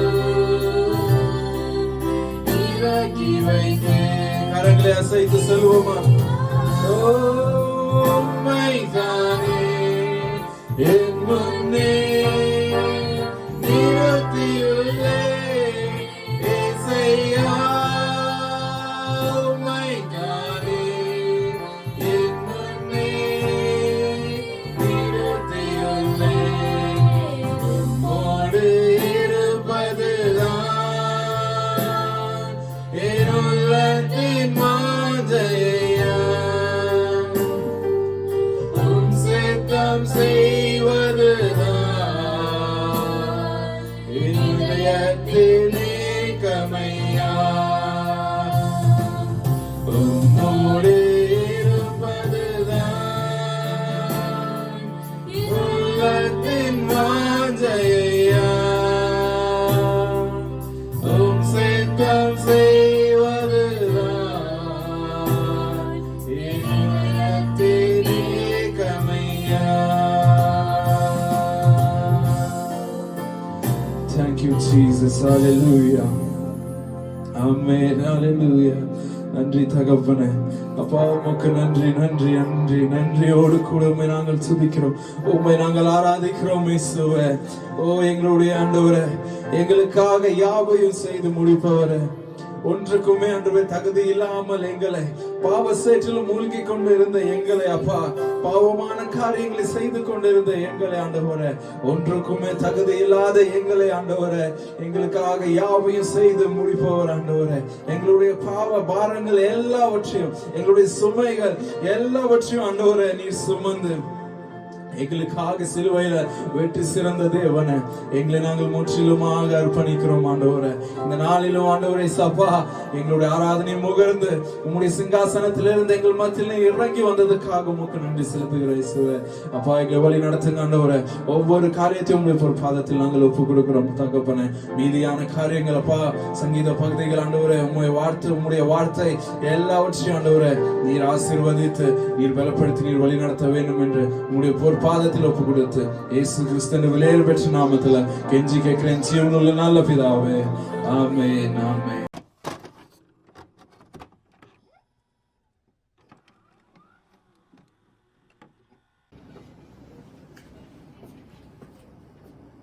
Praise the Lord. கர்த்தருடைய நாமத்துக்கு மகிமை உண்டாவதாக. தேவன் நமக்கு அருமையான ஒரு ஆராதனை கொடுத்தார். கர்த்தருக்கு ஸ்தோத்திரம். நாம் இப்பொழுது சங்கீதத்தை வாசிக்கும்படி நாம் எல்லாரும் ஆயத்தமாக இருப்போம். எப்பொழுதுமே நாம் சங்கீதம் வாசிக்கும் போது எல்லாரும் எழுந்திருக்கிறபடி நாம் எல்லாரும் எழுந்திருந்து சங்கீதம் 19வது சங்கீதத்தை பிரதி வசனமாக மாறி மாறி வாசிக்கலாம். ஆனாலும் பரலோகத்தின் தேவன் வசனத்தின் மூலமாய் நம்மோடு கூட பேசும்படி இந்த சங்கீதத்தின் மூலமாய் கர்த்தர் நம்மை ஆசீர்வதிக்கும்படி நாம் என்ன செய்வோம்? எல்லாரும் அருமையான தேவ பிள்ளைகளை கருத்தோடு வசனங்களை நாம் வாசிக்கலாம். சங்கீதம் 19 681வது பக்கத்தில் இருக்கிறது. கருத்தோடு நாம் சங்கீதத்தை வாசிக்கலாம். வானங்கள் தேவனுடைய மகிமையை வெளிப்படுத்துகிறது. ஆகாய விரிவு அவருடைய கரங்களின் கிரியைகளை அறிவிக்கிறது. பகலுக்கு பகல் வார்த்தைகளை பொழிகிறது. இரவுக்கு இரவு அறிவை தெரிவிக்கிறது. அவைகளுக்கு பேச்சும் இல்லை, வார்த்தையும் இல்லை, அவைகளின் சத்தம் கேட்கப்படுவதும் இல்லை. ஆகிலும் அவைகளின் சத்தம் பூமி எங்கும், அவைகளின் வசனங்கள் பூச்சக்கரத்து கடைசி வரைக்கும் செல்லுகிறது. அவைகளில் சூரியனுக்கு ஒரு கூடாரத்தை ஸ்தாபித்தார். அது தன் மணவரையில் இருந்து புறப்படுகிற மணவாளனை போல் இருந்து பராக்கிரமசாலியை போல் தன் பாதையிலே ஓட மகிழ்ச்சியாய் இருக்கிறது. அது வானங்களில் ஒரு முனையிலிருந்து புறப்பட்டு அவைகளின் மறுமுனை வரைக்கும் சுற்றி ஓடுகிறது. அதன் காந்திக்கு மறைவானது ஒன்றுமில்லை. கர்த்தருடைய வேதம் குறைவற்றதும் ஆத்துமாவை உயிர்ப்பிக்கிறதுமாய் இருக்கிறது. கர்த்தருடைய சாட்சி சத்தியமும் பேதையை ஞானியாக்கிறதுமாய் இருக்கிறது. கர்த்தருடைய நியாயங்கள் செம்மையும் இருதயத்தை சந்தோஷிப்பிக்கிறதுமாய் இருக்கிறது. கர்த்தருடைய கற்பனை தூய்மையும் கண்களை தெளிவிக்கிறதுமாய் இருக்கிறது. கர்த்தருக்கு பயப்படுகிற பயம் சுத்தமும் என்றென்றைக்கும் நிலைத்திருக்கிறதுமாய் இருக்கிறது. கர்த்தருடைய நியாயங்கள் உண்மையும் அவைகள் அனைத்தும் நீதியுமாய் இருக்கிறது. அவைகள் பொன்னிலும் மிகுந்த பசும்பொன்னிலும் விரும்பப்படத்தக்கதும் தேனிலும் தேன் கூட்டிலிருந்து ஒழுகும் தெளி தேனிலும் மதுரமுள்ளதுமாய் இருக்கிறது. அன்றியும் அவைகளால் உமது அடியேன் எச்சரிக்கப்படுகிறேன். அவைகளை கை கொள்ளுகிறதினால் மிகுந்த பலனுண்டு. தன் பிழைகளை உணர்கிறவன் யார்? மறைவான குற்றங்களுக்கு என்னை நீங்களாக்கும். துணிகரமான பாவங்களுக்கு உமது அடியேனை விலக்கி காரும். அவைகள் என்னை ஆண்டு கொள்ள ஒட்டாதிரும். அப்பொழுது நான் உத்தமனாகி பெரும் பாதகத்துக்கு நீங்களாயிருப்பேன். என் கண்மலையும் என் மென்புறமாகிய கர்த்தாவே, என் வாயின் வார்த்தைகளும் என் இருதயத்தின் தியானமும் உமது சமூகத்தில் பிரதியாய் இருப்பதாக. கர்த்தருக்கு ஸ்தோத்திரம் உண்டாவதாக. கர்த்தர் இந்த அருமையான சங்கீதத்தை நமக்கு ஆசீர்வதித்து தருவாராக. இப்பொழுது நாம் எல்லாரும் கண்களை மூடி ஆண்டவருடைய சமூகத்தை நோக்கி நாம் எல்லா காரியங்களுக்காக ஜெபிக்கலாம். நாம் அங்கே இருக்கிற இடங்களிலே நாம் எல்லாரும் கண்களை மூடி தேவனை நோக்கி நாம் ஜெபம் பண்ணுவோம். கர்த்தர் ஜெபத்தை கேட்கிற தேவனாக இருக்கிறார். பரலோகத்தில் இருக்கிற ஜீவனுள்ள பிதாவே, இந்த அருமையான வேளையிலே உம்முடைய திருப்பாத்திலே வந்து உம்முடைய சமூகத்தை நோக்கி நாங்கள் ஜெபிக்கிறோம். இயேசுவின் நாமத்திலே இந்த நாளிலே அப்பா, இதோ சங்கீதத்தை வாசித்த இந்த நாளிலே ஆண்டவரே, இந்த ஆராதனையிலே பங்கு பெறுகிற ஒவ்வொருவரையும் ஆண்டவரே நீர் கர்த்தாவே ஆசீர்வதிக்க வேண்டும் என்று ஜெபிக்கிறோம். இயேசுவின் நாமத்திலே ஆண்டவரே, நம்முடைய வசனத்தை கொண்டு நீர் ஆசீர்வதிக்கிற தேவனாக இருக்கிறீர். அதற்காக ஸ்தோத்திரம். ஆண்டவரே, நம்முடைய வசனம் எவ்வளவு மகிமை உள்ளது என்பதை ஆண்டவரே இந்த 19வது சங்கீதத்திலே நாங்கள் வாசித்த ஆண்டவரே, இயேசுவின் நாமத்திலே வசனத்தின்படியாக இயேசப்பா எங்களை இன்னும் நீர் உயிர்ப்பிக்கும்படி எங்களை பலப்படுத்தும்படி நாங்கள் ஜெபிக்கிறோம் கர்த்தாவே. இயேசுவின் நாமத்திலே இப்பொழுது அப்பா உம்முடைய திரு சமூகத்திலே வந்து நாங்கள் ஆண்டவரே எங்களுடைய தேசத்துக்காக நாங்கள் ஜெபிக்கிறோம் ஆண்டவரே. இயேசுவின் நாமத்திலே அப்பா எங்களுடைய தேசத்தை கண்ணோக்கி பாரும். இப்பொழுது இருக்கிற சூழ்நிலைகளை ஆண்டவரே நீர் பார்க்கிறீர். அதற்காய் ஸ்தோத்திரம் ஆண்டவரே. இயேசுவின் நாமத்திலே எல்லாமே ஆண்டவரே உம்முடைய ஆண்டவரே திட்டத்தின்படியும் ஆண்டவரே சித்தத்தின்படியும் நீர் செய்கிறீர். அதற்காய் ஸ்தோத்திரம் இயேசப்பா. ஆனாலும் தகப்பனே உம்முடைய ஆண்டவரே கர்த்தாவே பிள்ளைகளை கண்ணோக்கி பாருங்கப்பா. நீர் ஆண்டவரே ஜெபங்களை கேட்டு எங்களுடைய தேசத்திலே வல்ல பெரும் காரியங்களை நீர் செய்ய வேண்டும் என்று நாங்கள் ஜெபிக்கிறோம் கர்த்தாவே. இயேசுவின் நாமத்திலே எங்களுடைய தேசத்தில் இருக்கிற எல்லா மக்களும் இந்த நாட்களிலே உம்மை அறிந்து கொள்ளும்படியாக, உம்மை ஏற்றுக்கொள்ளும்படியாக, உம்மை நம்முடைய நாமத்தை நோக்கி கூப்பிடும்படியாக எங்கள் ஆண்டவர் கிருபை செய்ய வேண்டும் என்று நாங்கள் ஜெபிக்கிறோம் கர்த்தாவே. இயேசு கிறிஸ்துவின் நாமத்திலே உம்முடைய இரத்தத்தினாலே மீட்கப்பட்ட நாங்கள் இந்த நாளிலே உம்முடைய சமூகத்தை நோக்கி நாங்கள் கூப்பிடுகிறோம். இயேசப்பா எங்களுடைய ஜெபங்களை கேட்கிறவரே கண்ணோக்கி பாரும் ஆண்டவரே. இயேசு கிறிஸ்துவின் நாமத்திலே இப்பொழுது எங்களுடைய தேசத்தில் இருக்கிற இந்த சூழ்நிலைகளை எல்லாம் இயேசப்பா நீர் மாற்றும்படியாக நாங்கள் ஜெபிக்கிற ஆண்டவரே. இதனாலே நாங்கள் உம்முடைய பிள்ளைகளாக உம்முடைய இரத்தத்தினாலே மீட்கப்பட்டவர்களாக எல்லாரும் சேர்ந்து இயேசுவே உம்மை ஒன்று கூடி ஆராதிக்க முடியாத ஒரு சூழ்நிலையிலே நாங்கள் இருப்பதை அறிந்திருக்கிறீரப்பா. ஆனால் இந்த தேவனாகிய கர்த்தாவே நீர் ஆண்டவரே எல்லாவற்றையும் காண்கிற தேவனாக தேவனாக இருக்கிறபடினால் உம்முடைய சமூகத்தில் ஒப்பு கொடுக்கிறப்பா. நாங்கள் எல்லாரும் ஒன்று கூடி ஆராதிக்க முடியாதபடி இப்பொழுது இருக்கிற சூழ்நிலை, இந்த கொரோனா வைரஸ் ஆண்டவரே இயேசுவின் நாமத்தில் சீக்கிரமாய் அதை அழித்து இயேசப்பா நாங்கள் எல்லாரும் ஒன்று கூடி உம்மை ஆராதிக்க, தொடர்ந்து இந்த நாட்களில் உம்மை மகிமைப்படுத்த ஆண்டவர் கிருபை செய்ய வேண்டும் என்று நாங்கள் ஜெபிக்கிற கர்த்தாவே இயேசுவின் நாமத்தில் அப்பா கர்த்தர் கிரியை செய்வீராக. ஆண்டவரே உம்மால் தான் எல்லாம் கூடும் ஆண்டவரே இயேசுவின் நாமத்தில் அப்பா நீர் எல்லாவற்றையும் செய்கிற தேவனாக இருக்கிறதற்காய் ஸ்தோத்திரம் அப்பா. உமக்கு நன்றி இயேசுவே. ஆமாண்டவர் இந்த நாட்களிலே நடக்கிற ஒவ்வொரு சம்பவமும் ஒவ்வொரு காரியங்களும் இயேசுவே உம்முடைய ஆண்டவரே வார்த்தையின்படி உம்முடைய வசனத்தின்படி உம்முடைய சித்தத்தின்படி ஆண்டவரே எல்லாம் நடப்பதை நாங்கள் அறிந்திருக்கிறோம் ஆண்டவரே. அப்படி ஆண்டவரே இதை அறிந்த நாங்களும் இயேசுவே நாமத்துக்கு மகிமையாக இன்னுமக்கு சாட்சியாய் இன்னுமக்கு பரிசுத்தமாய் ஆண்டவரே உமக்கு பிரியமான பிள்ளைகளாய் உண்மையும் உத்தமமாய் வாழ எங்களுக்கு கிருபை செய்ய வேண்டும் என்று நாங்கள் ஜெபிக்கிறோம்ப்பா. அப்படியே தகப்பனே எங்களுடைய தேசத்தில் இருக்கிற எல்லா மக்களையும் ரட்சிக்கும்படி நாங்கள் ஜெபிக்கிறோம். ஒவ்வொருவரையும் பாவத்திலிருந்து விடுதலையாக்கும் இந்த நாட்களில் அப்பா. ஆமாண்டவரே எப்படியாவது ஆமாண்டவரே எங்களுடைய வாஞ்சை உம்முடைய வேத வசனத்தை படிக்கட்டும் ஆண்டவரே. படித்து அப்பா உம்முடைய ஆண்டவரே கர்த்தர் வருகைக்கு முன்பாக ஆமாண்ட என்ன நடக்கும் என்பதை நீங்க சொன்னதை எப்படியாவது அவர்கள் வாசித்து இந்த நாட்களில் எங்களுடைய தேசத்திற்கு அநேக மக்கள் அப்பா உம்முடைய நாமத்தை அறிந்து கொள்ள உம்மை உள்ளத்தில் ஏற்றுக்கொள்ள ஆண்டவரே நீர் எங்களுடைய தேசத்தில் இருக்கிற ஒவ்வொருவரையும் ரட்சிக்கும்படியாக நாங்கள் ஜெபிக்கிற ஆண்டவரே. கர்த்தருடைய கரம் ரட்சிக்கிற கரம் ஆண்டவரே உமக்கு ஸ்தோத்திரம்.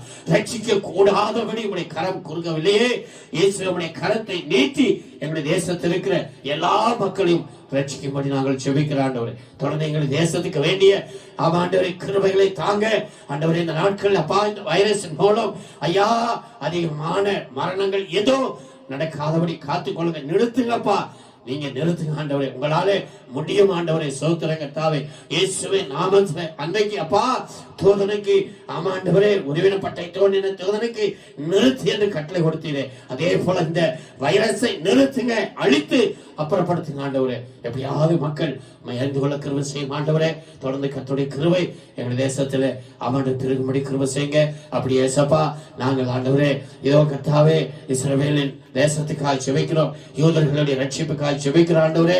ஐயா தாப்பனாய் இயேசு கிறிஸ்து ஆமாண்டவர்கள் எல்லாரும் ரட்சிங்க. இஸ்ரவேலின் சமாதானத்துக்காக சந்தோஷத்துக்காக பாதுகாப்புக்காக நாங்கள் ஜெபிக்கிறோம். கர்த்தர் பொறுப்படுத்தி நடத்தும். தொடர்ந்து பரிசுத்த ஆவியாகிய தேவன் ஏசப்பா எங்கள் மத்தியிலே நீர் வல்லமையாய் செயல்படும்படி நாங்கள் ஜெபிக்கிற கர்த்தாவே. இந்த நாளிலே அப்பா விசேஷமாக நீர் உம்முடைய வசனங்களை கொண்டு நீர் எங்களோடு கூட பேசுங்க ஆண்டவரே. இயேசுவின் நாமத்திலே இந்த நாளிலே உம்முடைய வசனத்துக்கு எங்களை ஒப்பு கொடுக்கிறோம். வசனத்தை நாங்கள் கேட்டு அதன்படி நடக்க ஆண்டவர் கிருபை செய்யும் ஆண்டவரே. நீர் பேசுகிற தேவன் இந்த நாளிலே இயேசப்பா நீர் உம்முடைய வசனத்தை கொண்டு என்னோடு எங்களோடு கூட நீர் பேச வேண்டும் என்று எங்களை தாழ்த்தி ஒப்பு கொடுக்கும். தொடர்ந்து உம்முடைய கிருபை எங்களோடு கூட இருக்கட்டும். எல்லா கன மகிமையும் உமக்கே செலுத்தி இயேசுவின் நாமத்தில் ஜெபிக்கிறோம் பிதாவே. ஆமென், ஆமென். கர்த்தருக்கு ஸ்தோத்திரம் உண்டாவதாக. எத்தனை பேர் சந்தோஷமா இருக்கிறீர்கள்? நீங்கள் எல்லாருமே சந்தோஷமா இருக்கிறீர்கள் நினைக்கிறேன்.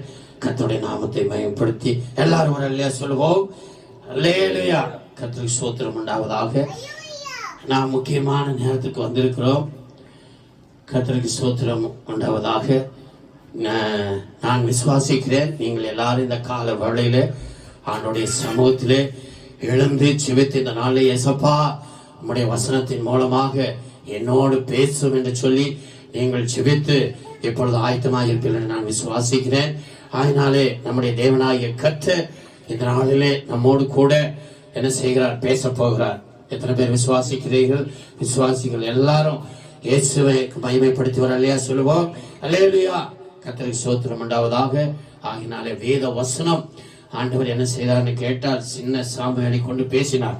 அதே போல கர்த்தருடைய வசனம் இந்த நாளிலே நம்மோடு கூட பேச இருக்கிறபடினால் நாம் எல்லாரும் செபத்தோடு என்ன செய்வோம்? கருத்தாய் வசனத்தை வாசிக்கிறோம். இந்த நாளிலே நம்மத்திலே கர்த்தருடைய செய்தியை அருமையான கர்த்தருடைய பிள்ளை ஜீவா ஜோர்டான் அவர்கள் நமக்கு கர்த்தருடைய செய்தியை கொண்டு வருவார்கள். அவருடைய துணைவியார் ஜெமி அவர்கள் தமிழிலே அவர்கள் மொழிபெயர்ப்பார்கள். அல்லேலூயா. கர்த்தருக்கு ஸ்தோத்திரம் உண்டாவதாக. கர்த்தர் இந்த நாளிலே நம்மோடு கூட பேச போகிறார். நாம் யாவருமே கருத்தோடு நாம் என்ன செய்வோம்? வேத வசனத்தை நான் இப்பொழுது சொல்கிற போல நீங்கள் எழுதி வைத்து நீங்கள் தொடர்ந்து வசனங்களை வாசித்தால் அந்த வசனம் உங்களை என்னையும் பலப்படுத்தும், தாங்கும், ஏந்தும், தப்புவிக்கும், நம்மளை உயர்த்தும். கர்த்தருக்கு ஸ்தோத்திரம் உண்டாவதாக. நாம் எல்லாரும் என்ன செய்வோம்? அவர்களை கரங்களை தட்டி உற்சாகத்தோடு வரவேற்போம். Price the Lord. ஸ்தோத்திரம், ஸ்தோத்திரம், ஸ்தோத்திரம்.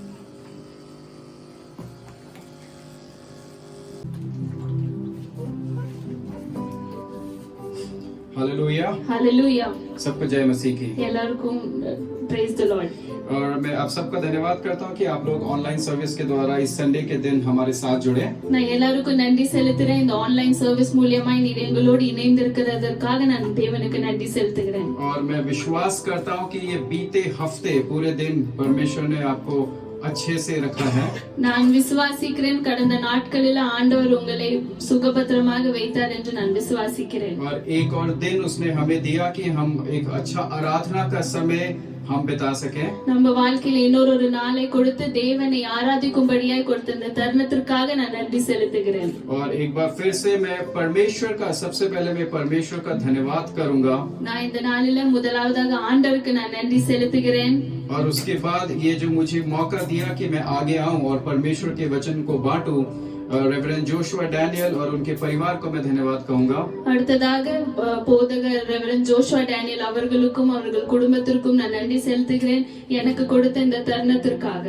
और आप लोगों का भी धन्यवाद करूंगा कि कलीसिया के तौर पे आप मुझे आने वाले कुछ समय के लिए जो है बहुत शांति पूर्वक सुनने वाले हैं। நான் உங்களுக்கும் நன்றி செலுத்துகிறேன். ஒரு சபையாக பொறுமையோடு இன்னும் கொஞ்ச நேரம் நீர் இந்த தேவனுடைய வசனத்தை நீங்கள் கேட்பதற்காக உங்களுக்கும் நான் நன்றி செலுத்துகிறேன். और आइए, जैसे कि आज ये वचन का समय है, तो आइए हम अपने बाइबलों को निकालें और उसमें से हम पढ़ेंगे उत्पत्ति की किताब अध्याय 6 उसके 13वें वचन से। ஆதியாகமம் 6ஆம் அதிகாரம் 13ஆம் வசனத்திலிருந்து நம்ம எல்லாரும் வாசிக்கலாம். और जैसा कि आप सबको मालूम है, ये जो उत्पत्ति की किताब है, जो जेनेसिस है, वो उसके जो ऑर्थर हैं, जो उसके लेखक हैं, वो मूसा है। நீங்க எல்லாரும் அறிந்திருக்கிறீர்கள் இந்த ஆதியாகம புத்தகம் மோசேயினால் எழுதப்பட்டது. और मूसा ने उत्पत्ति के अलावा जो है निर्गमन की किताब which is also called Exodus, இதை தவிர மோசே யாத்ராகம புத்தகத்தையும் எழுதினார். और एक्सोडस से लेके व्यवस्था विवरण की जो उनके बीच में जो किताबें हैं वो सब भी जो है मूसा ने ही लिखा है। யாத்ராகமத்திலிருந்து உபாகமம் வரைக்கும் அவர் எழுதின இந்த அதிகாரங்கள். और जैसा कि हम जो जेनेसिस चैप्टर 6 उसके 13 वचन में हम पढ़ते हैं, यहाँ पे परमेश्वर एक मनुष्य है जिसका नाम है नोआ। நாம் இந்த 6ஆம் அதிகாரம் 13ஆம் வசனத்திலிருந்து வாசிக்கிறோம். இங்க ஒரு மனிதனை பற்றி சொல்லப்பட்டிருக்கிறது, தேவ மனுஷன் நோவா. और ये नोआ जो है एक ऐसे समय में रहता था जहाँ पे मनुष्य बहुत ज्यादा पाप में घिर चुके थे। நோவா இருந்த காலத்தில் அவர் எப்படிப்பட்ட காலத்தில் இருந்தார்? ஜனங்கள் பாவத்தில் இருந்த ஒரு காலத்தில் அவர் வசித்திருந்தார். और वो उनका पाप इतना ज्यादा बढ़ गया था, उनके अधर्म और जो अधर्म के कार्य इतने ज्यादा बढ़ गए थे कि गॉड को, जो परमेश्वर थे, उनको मनुष्य बनाने के कारण जो है रिग्रेट करना पड़ा, पश्चाताप करना पड़ा। பாவம் அவ்வளவு நிறைய அநியாயங்களும் பாவங்களும் பெருகினதுனால மனுஷனை உண்டாக்கின தேவன் மனஸ்தாபம் படும்படியாக ஒரு நிலைமை ஏற்பட்டது. और वो जो गुनाह इतना हद से ज्यादा बढ़ चुका था कि परमेश्वर ने सोचा कि वो इस संसार को पूरी तरीके से जो है नाश कर डाले। பாவம் அவ்வளவு பெருகினதுனால தேவன் என்ன யோசித்தார்னா எப்படியாவது இந்த உலகத்தை அழிக்க வேண்டும் என்று யோசித்தார். और लेकिन हमारा परमेश्वर जो कि दयालु है और जो कि हृदय से बहुत ज्यादा अपने लोगों से प्रेम करता है, इसलिए நம்மளுடைய தேவன் மன இரக்கம் உடையவர், அவர் ஜனங்களை நேசிப்பதனால और इसीलिए वो चाहता था कि वो लोगों को एक और मौका दे ताकि वो अपने पापों से, अपने अधर्म के कार्यों से और अपने घिनौने कामों से मन फिराए और परमेश्वर के पास लौट आए।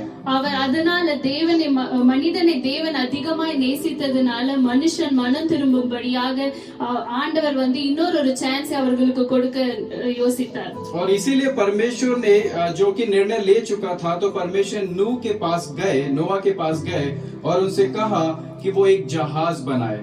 ஆண்டவர் இந்த முடிவு எடுத்ததுனால ஆண்டவர் தேவன் வந்து நோவாவிடத்துல போய் ஒரு கப்பல் செய்யும்படியாக தேவன் சொல்றார். और उस समय तक परमेश्वर ने जब वो नूह को जब आज्ञा दी थी और उस जहाज को कंप्लीट होने में 100 से भी ज्यादा का साल लग चुका था. தேவன் நோவாக்கு கட்டளையிட்டதுக்கு அப்புறம் அதை செய்ய முடிப்பதற்கு 100 நாட்களுக்கு மேலானது. और इसका मतलब ये हुआ कि जब 100 साल से ज्यादा हो गया, इसका मतलब ये था कि परमेश्वर चाहते थे कि जब तक वो नाव जो कंप्लीट ना हो जाए, पूरी तरीके से बनके तैयार ना हो जाए, लोगों को एक और मौका मिले और वो लोग अपने पापों से मन फिराएं. தேவன் என்ன யோசித்தார்னா 100 நாள் முடிஞ்சு ஒரு நல்ல அதுக்குள்ளாக அந்த பேழை உருவாக்கப்படுவதற்கு முன்பாக தேவன் ஜனங்கள் மனம் திரும்பி எப்படியாவது அந்த பேழையில வந்து ஆயத்தமா இருப்பார்கள் என்று தேவன் அவர்களுக்கு ஒரு சான்ஸ் கொடுக்கணும்னு யோசித்தார். It's 100 years. 100 வருஷம். ओके, तो उसके बाद हम 13वें वचन में देखते हैं कि परमेश्वर, मैं आप लोगों के लिए पढ़ लूंगा उत्पत्ति की किताब अध्याय 6 उसके 13वें से. इस प्रकार से मैं हिंदी में पढ़ूंगा, उसके बाद जमी जो है तमिल में पढ़ेंगी. तब परमेश्वर ने नूह से कहा, सब प्राणियों के अंत करने का प्रश्न मेरे सामने आया है, क्योंकि उनके कारण पृथ्वी उपद्रव से भर गई है, इसलिए मैं उनको पृथ्वी समेत नाश कर डालूंगा. इसलिए तू गोपेर वृक्ष की लकड़ी का एक जहाज बना ले, उसमें कोठरियां बनाना और भीतर बाहर उस पे राल लगाना. ஆதியாகமம் 6ஆம் அதிகாரம் 13-14 வசனத்துல இப்படியாக சொல்லப்பட்டிருக்கிறது. அப்பொழுது தேவன் நோவாவை நோக்கி, மாம்சமான யாவரின் முடிவும் எனக்கு முன்பாக வந்தது, அவர்களாலே பூமி கொடுமையினால் நிறைந்தது, நான் அவர்களை பூமியோடும் கூட அழித்து போடுவேன். நீ கொப்பேர் மரத்தால் உனக்கு ஒரு பேழையை உண்டாக்கு, அந்த பேழையிலே அறைகளை உண்டு பண்ணி அதை உள்ளும் புறம்புமாக கீழ்பூசு. और उस 14वें वचन को जो है आप तमिल में एक बार फिर से पढ़िए. நீ கொப்பேர் மரத்தால் உனக்கு ஒரு பேழையை உண்டாக்கு. यहाँ पे सोचने वाली बात यह है कि परमेश्वर नोहा को बोलते हैं कि तू एक जहाज बना. இங்க யோசிக்க வேண்டிய காரியம் என்ன? தேவன் நோவானிடத்துல ஒரு பேழையை உண்டாக்க சொல்றார். और मैं आपसे एक सवाल पूछता हूँ कि आप लोगों को मालूम है कि नोआ का प्रोफेशन क्या था, उसका ऑक्यूपेशन क्या था? நான் உங்களிடத்துல ஒரு கேள்வி கேட்க விரும்புறேன். உங்களுக்கு தெரியும் நோவா என்ன வேலை செய்து கொண்டிருந்தார் என்று. और आप में से जो भी सही जवाब देगा अपने कमेंट्स पेज देंगे, उनको जो है हमारे रेवरेंड जोशुआ डैनियल आप लोगों को एक गिफ्ट देंगे. உங்க சரியான பதில் சொல்றவங்க கமெண்ட்ஸ்ல நீங்க உங்க பதில அனுப்புங்க. சரியான பதில் சொல்றவங்களுக்கு ரெவரண்ட் ஜோஷுவா டேனியல் ஒரு பரிசை கொடுப்பார். और क्योंकि मुझे इस प्रचार को पूरा करना है, तो इसलिए जवाब भी मुझे देना होगा. ஏன்னா நான் இந்த செய்தி முழுமையா முடிக்கிறதுனால நானே பதில் சொல்றேன். बाइबल के हिसाब से, according to the Bible and कुछ लोगों ने जो रिसर्च किया है उनके हिसाब से नोवा वाज अ फार्मर. இந்த பைபிள் இந்த சில ரிசர்ச்சர் மூலமாகவும் வேதையின் அடிப்படையில பார்க்கும் பொழுது நோவா ஒரு ஃபார்மரா இருந்தார், விவசாயியா இருந்தார். और अब जो है जेनेसिस चैप्टर 9 और 20 में आप पढ़ सकते हैं, आप लोग उसको नोट करके लिख लीजिए, उसका आंसर उसमें है. ये बात की बात है जब वो लोग आर्क से अपने नाव से बाहर निकलते हैं तो ही स्टार्टेड फार्मिंग करके उसमें लिखा हुआ है 9 जेनेसिस चैप्टर 9 and 20. आप लोग लिख लीजिए, उसको बाद में पढ़ लीजिए. ஆதியாகமம் 9ஆம் அதிகாரம் 20ஆம் வசனத்துல நீங்க பார்த்தீங்கன்னா அவர்கள் பேழையில இருந்து வெளியே வந்ததுக்கு அப்புறம் அவர் விவசாயம் பண்ணார் என்று சொல்லி வேத வசனத்துல எழுதப்பட்டிருக்கிறது. இதை நீங்கள் குறித்து கொண்டு அப்புறமாக வாசிக்க. तो अब बात यहाँ पे कि नोवा जो है एक किसान था. இப்போ இங்கே ஒரு காரியத்தை பார்க்கிறோம், நோவா விவசாயியா இருந்தார். लेकिन गॉड जो है उसको एक कारपेंटरी का जॉब करने के लिए बोलते हैं. ஆனால் தேவன் அவரை கார்பெண்டர் பண்ணும்படியாக தேவன் சொல்லுகிறார். इस बात से हम क्या देखते हैं कि परमेश्वर जब लोगों को अपने असाइनमेंट के लिए, अपने मिनिस्ट्री के लिए चुनते हैं, तो वो उनके प्रोफेशन को, उनकी क्वालिफिकेशन को देखकर नहीं चुनते हैं. நாம் இங்க என்ன பார்க்கிறோம்னா ஆண்டவர் தனக்காக ஜனத்தை தெரிந்து கொள்ளும் பொழுது அவர்களுடைய எஜுகேஷனையும் அவர்கள் செய்கிற வேலைகளை பார்த்து அவர் தெரிந்து கொள்வதில்லை. क्योंकि आप बाइबल में आप जितने भी लोगों को देखोगे जो बहुत बड़े लीडर्स हुए हैं, जैसे दाऊद है, मोसेस है, पुराने नियम में जोसेफ है एंड पीटर है, इन सबको जब परमेश्वर ने चुना, நம்ம வேதாகமத்துல பார்க்கும் பொழுது தாவீது, மோசே, பேதுரு, யோசேப்பு இவர்களை பார்க்கும் பொழுது இவர்களை ஆண்டவர் எப்படி தெரிந்து கொண்டார்? और ये लोग जब दाऊद राजा बनने के किसी योग्य नहीं था, he was a shepherd, एक वो चरवाहा था। தாவீது ஆடுகளை மேய்த்து கொண்டிருந்தார். அவர் ஒரு ராஜாவாக தகுதியற்றவனாய் இருந்தார். ஆனால் தேவன் அவரை ராஜாவாக்கினார். और मूसा जो है he was a murderer, उसने अपने जो इजिप्ट फेलो इजिप्शियन को मार के जो है उस जगह से वो भाग चुका था। மோசே நம்ம பார்க்கும் பொழுது மோசே ஒரு எகிப்தியரை கொலை செய்து அவர் அந்த இடத்திலிருந்து ஓடி போனார், மாயமானார். और हम जब यूसुफ को देखते हैं, यूसुफ वाज अ प्रिजनर, वो एक बंदी गृह में था, लेकिन परमेश्वर उसको उस बंदी गृह से निकालते हैं और फिरौन के नेक्स्ट प्लेस में उसको रखते हैं। யோசேப்பை பார்க்கும் பொழுது யோசேப்பு ஒரு கைதியா இருந்தார். அந்த கைதியாக இருந்து வெளியே வந்ததுக்கு அப்புறம் அவர் பார்வோனுக்கு அடுத்ததாக ஒரு போஸ்ட்ல ஆண்டவர் அவரை வைத்தார். और जो हम पतरस, जो नए नियम में पतरस की बात करते हैं, जो यीशु मसीह का चेला था, उसके पास भी जो है यीशु मसीह की सेवकाई को आगे लेके जाने की किसी प्रकार की कोई क्वालिफिकेशन नहीं थी। he was a fisherman। நம்ம பேதுருவை பார்க்கும் பொழுது பேதுரு ஊழியம் செய்வதற்கு ஒரு தகுதி இல்லாதவனாய் இருந்தான். ஏன்னா அவர் மீன் பிடிக்கிறவனாய் பேதுரு இருந்தார். और इसे हम ये देखते हैं कि जो परमेश्वर ऐसे लोगों को चुनता है जो कि बिल्कुल भी उसकी सेवकाई करने के योग्य नहीं है। और ये बाइबल के आधार पर अगर मैं आपको बताऊं तो हम देखेंगे कि दूसरे कुरिन्थियों की किताब अध्याय 3 उसका 5वां वचन, வேதையின் அடிப்படையில பார்க்கும் பொழுது தகுதி இல்லாதவர்களை தேவன் ஊழியத்துக்கு என்று அழைக்க வல்லவராய் இருக்கிறார். இதை நாம் 2 கொரிந்தியர் उसका पहला अध्याय और 27वां वचन, 1 கொரிந்தியர் முதலாம் அதிகாரம் 17ஆம் வசனத்துல வாசிக்கலாம். 27। 27ஆம் और வசனம். मैं इसमें हिंदी में पढ़ देता हूँ। पहले कुरिन्थियों की किताब अध्याय 1 उसका 27वां वचन इस प्रकार से कहता है, परंतु परमेश्वर ने जगत के मूर्खों को चुन लिया कि ज्ञान वालों को लज्जित करे, और परमेश्वर ने जगत के निर्बलों को चुन लिया कि बलवानों को लज्जित करे। 1 கொரிந்தியர் 1ஆம் அதிகாரம் 27ஆம் வசனம் இதுல என்ன சொல்லப்பட்டிருக்கிறதுனா, ஞானிகளை வெட்கப்படுத்தும்படி தேவன் உலகத்தில் பைத்தியமானவைகளை தெரிந்து கொண்டார், பலமுள்ளவைகளை வெட்கப்படுத்தும்படி தேவன் உலகத்தில் பலவீனமானவைகளை தெரிந்து கொண்டார். और इससे पहले कि हम वचन में आगे बढ़े, जब मैं इस बात पे मनन कर रहा था कि जो परमेश्वर आज का जो प्रचार होगा, आज का जो संदेशा होगा, अगर उसको शीर्ष देना है, हेडलाइंस देना है, तो उसको क्या होगा? मैंने उसको जो दिया है 7 वंडर्स, यानी कि 7 अद्भुत कार्य। இந்த நாளில நான் பிரசங்கத்திற்காக என்னை ஆயத்தப்படுத்திக் கொண்டிருக்கும்போது, தியானித்துக் கொண்டிருக்கும் பொழுது நான் இந்த வேதத்தை வாசிக்கும் பொழுது நான் யோசித்தேன், ஆண்டவர் இடத்துல கேட்டேன் இதற்கு நான் என்ன தலைப்பு கொடுக்க வேண்டும் என்று சொல்லி.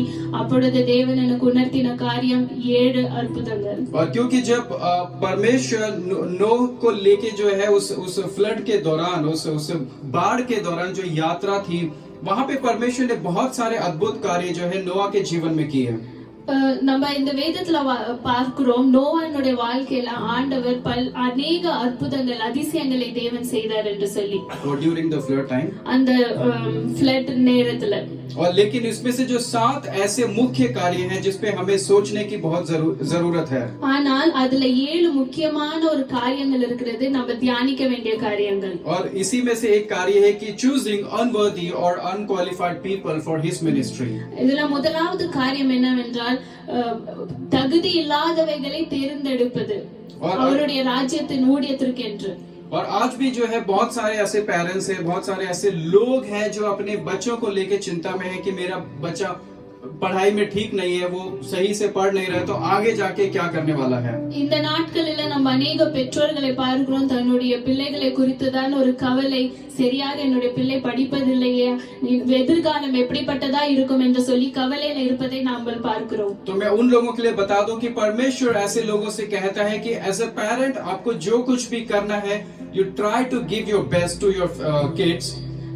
இந்த நாளில் அப்படிப்பட்ட கவலையிலான இருக்கிறதான பெற்றோர்களிடத்துல நான் சொல்லுகிற காரியம், தேவன் என்ன சொல்றானா, நீங்க உங்களால் முடிந்ததை உங்க பிள்ளைகளுக்கு நீங்க செய்ய வேண்டும்। और बाकी काम जो है आप परमेश्वर पे छोड़ दीजिए, क्योंकि परमेश्वर आपके बच्चों की बहुत चिंता करता है, उसे मालूम है कि किस बच्चे को किस मिनिस्ट्री में यूज करना है और किस एरिया में यूज करना है। மீதியான காரியத்தை தேவன் பார்த்துக் கொள்வார். ஏன்னா நம்மளுடைய தேவன் அறிந்திருக்கிற உங்களுடைய பிள்ளைகளுக்கு என்ன சரியானது, அவர் எப்படிப்பட்ட ஊழியத்தை அவர்கள் எந்த இடத்துல செய்ய வேண்டும் என்று நம்ம தேவன் அறிந்திருக்கிறார். क्योंकि कई बार ऐसा देखा गया कि हम लोगों ने पढ़ाई तो कुछ और की होती है, लेकिन हम काम कुछ और कर रहे होते हैं। நம்ம अनेक நாட்களில பார்க்கிறோம், अनेक நேரங்களில நம்ம பார்க்கிறோம், நாம் படித்தது ஒரு விதமா இருக்கலாம், ஆனால் வேலையோ வேற விதமா இருக்கும். और एक एग्जांपल देता हूँ, मैं आज से कुछ साल पहले जब मैं कॉल सेंटर में जॉब करता था, वहां पे मेरे को फेलोज जो थे, मेरे साथ में काम करने वाले बहुत सारे लोग जो है बीटेक की पढ़ाई करके, बहुत सारे कंप्यूटर टेक्नीशियन की पढ़ाई करके they were working as a call centre guy. சில நாட்களுக்கு முன்பாக நான் வேலை செய்கிற ஸ்தலத்துல பார்க்கும் பொழுது என்னோடு சேர்ந்து பணியாற்றுகிற என்னுடைய கோவொர்க்கர்ஸ் அவங்க எல்லாம் பிடெக் முடித்து, ஆனா பிடெக் அந்த மாதிரி இன்ஜினியரிங் எல்லாம் படித்து, ஆனா அவங்க கால் சென்டர்ல அவர்கள் வேலை பார்த்து கொண்டிருந்தார்கள். क्योंकि उनकी पढ़ाई में और वो जो काम कर रहे थे उनका आपस में कुछ कनेक्शन ही नहीं था. ஏன்னா அவர்கள் படித்ததுக்கும் அவங்க செய்யற வேலைக்கும் எந்த விதமான சம்பந்தமும் இல்லை. इसी प्रकार से परमेश्वर हमारा इस्तेमाल करता है, क्योंकि अगर हम अपने प्रोफेशन के हिसाब से अगर परमेश्वर हमारा इस्तेमाल करे और हम बड़े हो जाए या अच्छा नाम कमा ले, तो हम परमेश्वर को महिमा देने के बजाय हम अपनी पढ़ाई को, अपनी क्वालिफिकेशन को, अपने टैलेंट को जो है क्रेडिट देंगे.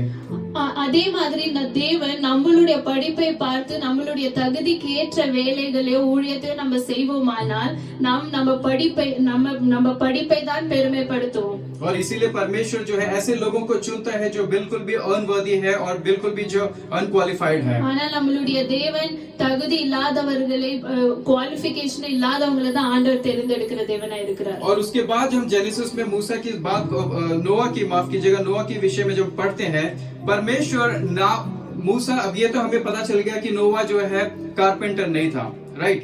उसके बावजूद भी परमेश्वर ना केवल उसको चुनते हैं बल्कि वो जो है स्पेसिफिक डायमेंशन देते हैं कि किस प्रकार से जो है उस नाव को तैयार करना है.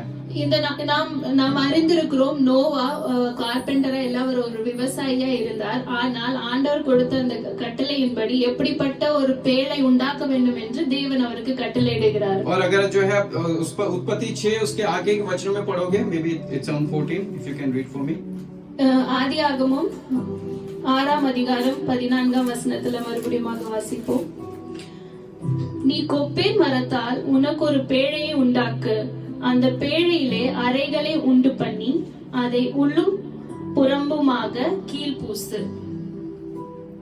ओके, तो यहाँ पे परमेश्वर जो है उसको बोलते हैं कि तुम्हें एक तो वैसे ही वो कारपेंटर नहीं है, ऊपर से परमेश्वर बोलते हैं कि वो गोपेर नाम का जो है पेड़ ढूंढना है. अब नोवा को जो है वैसी कारपेंटर के बारे में कुछ मालूम नहीं है, लेकिन परमेश्वर उसको बोलते हैं कि आपको एक स्पेसिफिक पेड़ का, स्पेसिफिक वुड का इस्तेमाल करना है, विच इज गोपेर. और जब मैं इस जो पेड़ के बारे में जब रिसर्च कर रहा था, तो वो पेड़ को इसलिए चुना गया बिकॉज वो जो है बहुत ही फ्लेक्सिबल होता है. நாம் இந்த நாளில பார்க்கிறோம், நோவா கார்பெண்டர் பத்தி எதுவுமே அறியாதவராய் இருந்தார். ஆனால் தேவன் அவருக்கு கட்டளை இடுகிறார், கொப்பேர் மரத்தால் தான் நீ செய்யணும் என்று சொல்லி. இந்த கொப்பேர் மரத்தை குறித்து நான் ஆராய்ச்சி செய்யும் பொழுது நான் என்னத்தை அறிந்தேன் என்றால், கொப்பேர் ரொம்ப फ्लेक्सिबलா இருக்கும், ரொம்ப ஈஸியா வளைக்கலாம். और क्योंकि वो फ्लेक्सिबल होने के कारण जब ये गोपेर का पेड़ जो है, जब कभी वो तूफान से गुजरेगा, जब कभी हवा उसके ऊपर पड़ेगी, जब कभी किसी तरह का जो संकट उसके ऊपर आएगा, वो जो है अपने आप को बेंड कर लेता है, फ्लेक्सिबल हो जाता है. இந்த கொப்பேர் மரம் எப்படிப்பட்டதுன்னா, ஒரு காற்றோ புயலோ அடிக்கும் பொழுது அது சாஞ்சு அதை பேலன்ஸ் பண்ணிக்குமா. और ये गोपेर जो है हमें मनुष्य को दर्शाता है कि परमेश्वर ऐसे अपने दासों को ना केवल चुनते हैं बल्कि वो उनको ऐसा बनाते हैं कि उनके लोग, उनके जो पास्टर्स हैं, उनकी सेवकाई करने वाले लोग, उनके चर्च के लोग हमेशा जो है फ्लेक्सिबल रहे. ஆண்டவர் இப்படிப்பட்ட ஊழியக்காரர்களை தான் அழைக்கிறார், அவர் கொப்பேர் மரத்தை போல फ्लेक्सिबलா இருக்க வேண்டும் என்று சொல்லி. और ताकि जब कभी शैतान हमारे ऊपर जो है किसी प्रकार की जब बीमारी फेंकता है, तो हम क्या करते हैं, हम लोग जो है बेंड हो जाते हैं. இப்படி ஏன்னா பிசாசானவன் ஒரு வியாதியை ஏதாவது நம்ம இடத்துல அனுப்பும் பொழுது நம்ம இப்படி சாஞ்சிடுறோம். और वो किसी तरीके से जो गरीबी या किसी तरीके से कष्ट या लोग अपमान हमें हमारे ऊपर फेंकता है तो हम जो है बेंड हो जाते हैं. வறுமையோ கஷ்டமோ வந்தாலும் நம்ம இப்படி பெண்ட் ஆயிடும், சாஞ்சிடுறோம். और अभी बीमारियां जो हमारे ऊपर आती है, महामारियां, हम जब घबरा जाते हैं तो उस टाइम क्या करते हैं, हम टूटते नहीं है, हम बेंड हो जाते हैं.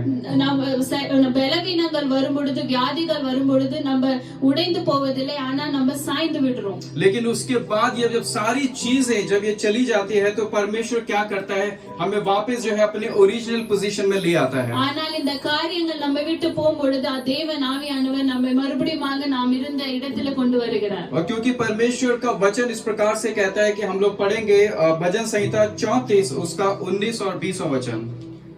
தேவனுடைய வார்த்தை இப்படியாக சொல்லுகிறது. சங்கீதம் 34 அதிகாரம் 19 और उसका 20. 19 and 20. 19-20. நீதிமானுக்கு வரும் துன்பங்கள் அநேகமாயிருக்கும், கர்த்தர் அவைகள் எல்லாவற்றிலும் நின்று அவனை விடுவிப்பார். அவனுடைய எலும்புகளை எல்லாம் காப்பாற்றுகிறார், அவைகள் ஒன்றும் முறிக்கப்படுவதில்லை. आमीन. जैसे कि हम देख रहे हैं कि धर्मी पर बहुत सी विपत्तियां तो आती है, परंतु यहोवा उन सब से उनको मुक्त करता है. நாம் இங்கே இப்படியாக வாசிக்கிறோம். நீதிமானுக்கு வரும் துன்பம் அநேகமா இருக்கும், கர்த்தர் அவைகள் எல்லாவற்றிலும் நின்று அவனை விடுவிப்பார். और जैसे मैंने आपको बताया कि परमेश्वर अपने लोगों को जो है एक गोपे पेड़ की तरह बनाता है, ताकि जब कभी इस धर्मी मनुष्य पे, जब कभी उनके लोगों पे किसी तरह की मुसीबत आती है, वो लोग कुछ समय के लिए झुक जाते हैं, कुछ समय के लिए बेंड हो जाते हैं, लेकिन परमेश्वर की सामर्थ उनको वापस ओरिजिनल पोजीशन पे ले आती है. நாம் இந்த வேதம் அதுதான் சொல்லுகிறது. நீதிமானுக்கு அநேக துன்பங்கள், ஊழியக்காரர்களுக்கும் சரி அநேக பிரச்சனைகள் வரும் பொழுது, துன்பங்கள் வரும் பொழுது ஆண்டவர் அவர்களை ஏன் கொப்பை மரத்தை போல வைத்திருக்கிறார்கள் என்றால், அந்த பிரச்சனைகள் வரும் பொழுது அவர்கள் கொஞ்சம் சாஞ்சாலும் மறுபடியும் அவர்கள் தன்னுடைய பொசிஷன், தன்னுடைய இடத்தில் அவர்கள் வருவார்கள். तो इसीलिए जितने लोग अगर ये सोचते हैं कि हम लोग जो परेशानी में है, दुख में है, तकलीफ में है, तो कब वो सही समय आएगा, तो मैं आपको बता दूं कि आप जब परमेश्वर के सम्मुख में इंतजार कीजिए, ताकि परमेश्वर उस सही समय पे आपको वापस अपने शेप में ले आए. நீங்க अनेகர் யோசிக்கலாம், என்னுடைய பிரச்சனை, இந்த வியாதி எப்போ தீரும் என்று சொல்லி. நான் உங்களுக்கு சொல்லுகிற காரியம், ஆண்டவருடைய பாதத்துல நீங்கள் காத்திருக்கும் பொழுது சீக்கிரமாய் உங்களுக்கு ஒரு முடிவு உண்டு. और उसके बाद हम लोगों को देखते हैं कि परमेश्वर ना केवल उसको एक इंस्ट्रूमेंट, ना केवल उसको एक पेड़ के बारे में बताते हैं, बल्कि परमेश्वर जो उसको स्पेसिफिक डायमेंशन किस तरीके से बनाना है उसके बारे में भी बताते हैं. तो वो जो है हम आगे पढ़ेंगे. நாம் இங்கே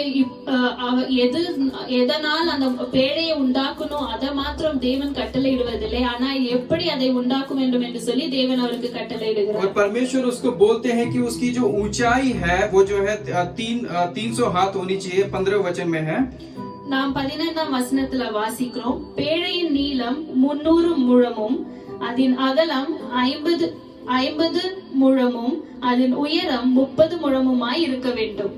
और जैसे हमने पहले देखा कि नोवा जो है कारपेंटर नहीं थे, நாம் இங்க முதலாவதாக பார்த்தோம் நோவா கார்पेंटर அல்ல. और परमेश्वर को देखिए कि ना केवल एक स्पेसिफिक लकड़ी चुनने के लिए बोलते हैं, बल्कि परमेश्वर उसको बोलते हैं कि उसको किस प्रकार से आकार देना है, क्या डायमेंशन होना चाहिए. ஆனா இந்த இடத்துல நம்ம இதை பார்க்கிறோம், தேவன் அவருக்கு எப்படிப்பட்ட மரத்தினால் செய்ய வேண்டும், அதை எப்படி செய்ய வேண்டும் என்ற அளவையும் தேவன் சொல்லுகிறார். और वो हमने जो है उत्पत्ति 6 उसका 15 में पढ़ा. ये इस बात को दर्शाता है कि परमेश्वर जब अपने लोगों को चुनता है तो ऐसे ही वो हवा में चुन के उनको नहीं ले आता. நாம் இங்க என்ன பார்க்கிறோம் என்றால், தேவன் தன்னுடைய தாசனை தெரிந்து கொள்ளும் பொழுது அவர் ஏதோ பேருக்கு தெரிந்து கொள்வதில்லை. और ऐसा नहीं है कि वो कोई उनको देख लिया और पसंद करके ले आया और अपनी मिनिस्ट्री के लिए जो है बिना किसी प्लान के, बिना किसी पर्पस के ऐसे ही फील्ड में नहीं छोड़ देते. அவர் யாரோ அவங்கள பார்த்து அவர்களை விரும்பி அவங்கள அழைத்து கொண்டு வந்தாங்க, அதனால ஏதோ ஒரு பிளான் இல்லாம அப்படின்னு சொல்லி ஆண்டவர் அழைப்பதில்லை. And God calls his people with a perfect plan and measurements. தேவன் தன்னுடைய தாசனை ஒரு சித்தத்தோடு ஒரு திட்டத்தோடு தான் அழைக்கிறார். और ना केवल वो मिनिस्ट्री में उनका इस्तेमाल करते हैं, लेकिन जो परमेश्वर जो उनको आशीष देते हैं वो भी जो है काफी मेजरमेंट के साथ वो आशीष मिलती है, वेल प्लान्ड होता है. அவர்களுக்கு வெறும் ஊழியத்திலே மாத்திரம் அவர்களை உபயோகிப்பதில்லை, ஆனால் அவர்களுக்கு கிடைக்கப்படுகிற ஆசீர்வாதங்களும் ஒரு மெஷர்மென்ட்டோட ஒரு ஆசீர்வாதம் கிடைக்கிறது. और इसीलिए बहुत लोगों को लगता है कि जो है उसकी जैसी मिनिस्ट्री मेरे पास नहीं है, उस वाले पासबान की मिनिस्ट्री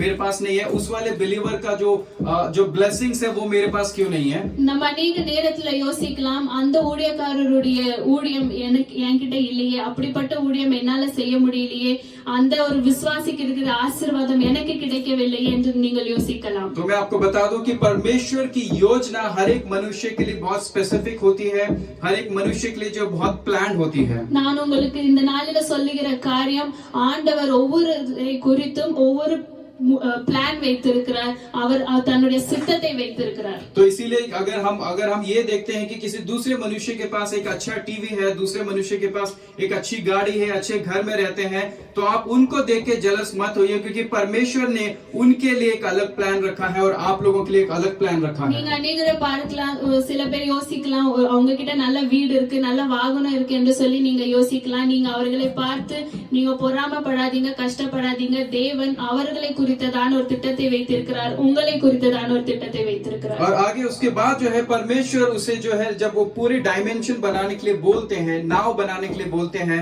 तो परमेश्वर ने नाव बनाने के बाद उसको कहा कि तुम्हें जो है उसमें एक कोट लगाना है. இந்த அளவு பற்றி தேவன் சொல்லி முடித்ததுக்கு அப்புறம் ஆண்டவர் இது ஒரு 14. அந்த கீழ் பூசும்படியாக சொல்லுகிறார். और ये जो कोट है, जनरली क्या होता है, जो हम घर बनाते हैं तो हम जो है सीमेंट का लेप लगाते हैं, उसके बाद जो है फंगस या वो सीलन से बचाने के लिए लेप लगाया जाता है घरों में. ஒரு கட்டடம் கட்டும் பொழுது அது அந்த ஒரு ஃபங்கஸ் அதெல்லாம் வராம இருக்கணும்னு சொல்லிட்டு அதுக்கு ஒரு இது மாதிரி பூசுவாங்க. और ऐसे ही जब फर्नीचर बनाया जाता है तो फर्नीचर को जो है दीमक से या जब बाकी किसी जो है उसको खराब होने से जो है हम उसको जो है बाहर से लेप लगाते हैं. இதே மாதிரி ஒரு फर्नीचर செய்யும் பொழுதும் அதற்கு வந்து கரையானல எதுவும் பூச்சி எதுவும் பிடிச்சிர கூடாது, பூச்சி அரிச்சிர கூடாது என்று சொல்லி அதற்கு ஒரு கீழ் மாதிரி பூசுவாங்க. और ये जो कोट है, ये जो पिच है, वो किस बात को दर्शाता है कि परमेश्वर का जो अनुग्रह है, परमेश्वर की सुरक्षा है अपने लोगों की जो है चारों तरफ लगी है. இது எதை குறிக்கிறதுனா அவருடைய தேவனுடைய கிருபை அவர்களுடைய பிள்ளைகள் மேல நான்கு புறமும் சுற்றி இருக்கிறதை குறிக்கிறது. और जब कभी जो बीमारियां आपके करीब आती है, जब कभी मुसीबत आपके पास आती है, உங்க ஏதாவது ஒரு வியாதிகளோ பிரச்சனைகளோ உங்களிடத்துல வரும் பொழுது, तो वो जो है आपके पास आती है लेकिन आपको वो छू नहीं सकती, क्योंकि परमेश्वर का कोट, उसका अनॉइंटिंग हमें चारों तरफ से घेरे हुए है. அது உங்க கிட்ட தான் வர முடியும், அது உங்களை அணுக முடியாது. ஏனென்றால் ஆண்டவருடைய அபிஷேகம் நம்மளை நான்கு புறமும் நம்மளை சுற்றி இருக்கிறது. और उसके लिए परमेश्वर ने जो हमें वायदे का वचन दिया है, वो भजन संहिता 34 उसका 7. ஆண்டவர் இதற்காக நம்மளுக்கு கொடுத்த வாக்குத்தத்த வசனம் சங்கீதம் 34 அதிகாரம் 7 வசனம். भजन संहिता 34 उसका 7 आप में से कोई निकाल के पढ़िए. சங்கீதம் 34:7. கர்த்தருடைய தூதன் அவர்கள் பயந்தவர்களை சூழ பாளையம் இறங்கி அவர்களை விடுவிக்கிறார். और यहोवा के डरवैयों के चारों ओर उनका दूत छावनी किए हुए उनको बचाता है. கர்த்தருடைய தூதன் அவருக்கு பயந்தவர்களை சூழ பாளையம் இறங்கி அவர்களை விடுவிக்கிறார். और छावनी जब बोलते हैं तो उसका मतलब है कि वहाँ पे सेटल होना, टेंट को बोला जाता है. इसका मतलब है कि परमेश्वर ने अपने दूत के द्वारा अपने लोगों को बचा के रखा है और अपने लोगों के चारों तरफ एक प्रकार का कोट लगाया हुआ है. இந்த வேத வசனம் அதுதான் சொல்லுகிறது, தேவன் தம்முடைய தூதர்களை கொண்டு நான்கு புறம் நம்மளை சூழ பாளையம் இறங்கி பாதுகாக்கிறார். और यही परमेश्वर का जो प्रेम है, परमेश्वर का अनुग्रह आज के समय आप लोगों को कहना चाहते हैं कि भले ही ये जो कोविड-19 की महामारी है, दुनिया भर में जो आप परेशानियां सुन सकते हो, उनके बारे में आप सुनोगे, हो सकता है कि आपके पड़ोसी जो है बीमार पड़ जाए, लेकिन परमेश्वर का अनुग्रह, वो तकलीफ, वो बीमारी आपको छूने नहीं देगा. இந்த நாட்களில நாம் இந்த கொரோனா வைரஸ்னால நீங்க अनेक செய்திகளை கேட்கலாம். உங்க பக்கத்து வீட்டுல இருக்கிறவங்க மேபி இதனால இன்ஃபெக்ட் ஆயிருக்கலாம். ஆனால் தேவன் சொல்லுகிற காரியம் தம்முடைய பிள்ளைகளை அவர் பாதுகாக்கிற தேவனா இருக்கிறார். और परमेश्वर आगे नोआ को बोलते हैं कि इसके बाद जो है तुम्हें नाव बनाने के बाद उसमें नाव में जो खिड़की बनानी है उसको ऊपर बनाना है. இந்த ஆண்டவர் இந்த பேழை செய்யும்படியாக நோவாக்கு கட்டளை எடுக்கும் பொழுது இதுல என்ன ஆண்டவர் சொல்றாருன்னா இதனுடைய ஜன்னல் மேல வைக்கணும் என்று சொல்லி. और नॉर्मली जब किसी प्रकार का जो हम घर बनाते हैं या इवन गाड़ियों में भी जो है कि कहीं पे भी हम देखते हैं खिड़कियां जो है हमारे आंखों की नजरों के सामने रहती है, आपके आपके लेवल पे रहती है, दरवाजे के साथ में रहती है। நம்ம வண்டி எல்லாம் பார்க்கும் பொழுது அந்த ஜன்னல் வந்துட்டு நம்ம பார்க்கலாம், அந்த மாதிரி ஜன்னல் இருக்கும், ஈஸியா நம்ம பார்க்கலாம், சைடுலயோ முன்னாடியோ அந்த மாதிரி இருக்கும். और कोई भी जो है खिड़की को जो है छत के बहुत करीब नहीं बनाता, யாருமே விண்டோ செய்யும் பொழுது அதை மொட்டை மாடி கிட்ட செய்ய மாட்டாங்க. क्योंकि अगर हमें कुछ हवा लेनी है या किसी को झांक के देखना है तो हम छत से नहीं देखेंगे, अगर वो हमारे सामने आजू बाजू में होगी तभी हम उसको देख पाएंगे। நம்மளுக்கு காற்று வாங்கணும் அப்படின்ற ஒரு சூழ்நிலை ஏற்பட்டுச்சுன்னா நம்ம போய் எட்டி பார்த்து அதை பண்ண மாட்டோம். ஆனா நம்ம முன்னாடி பின்னாடி பார்ப்போம், நம்மளுக்கு எங்க ஈஸியாக நம்ம ஓபன் பண்ண முடியும் என்று சொல்லி. आमीन आमीन. तो आप लोग सोचिए कि परमेश्वर ने उसको क्यों बोला होगा नोहा को कि अपने एक हाथ ऊपर जो है वो छत के almost the window was touching the roof. நீங்க யோசித்து பாருங்க, இந்த நாளில நோவாவின் இடத்துல தேவன் எதற்காக அது மேல வைக்க சொல்றார், ஜன்னல் மேல இருக்கும்படியாக ஏன் தேவன் கட்டளையிட்டார்? और वो इसलिए ताकि जब कभी हम परेशानी में घिरे, जब कभी हम जो है बुराई में पड़े, जब कभी हम तकलीफ में पड़े, तो हम अब जो है अपने राइट और लेफ्ट आजू बाजू में ना देखें।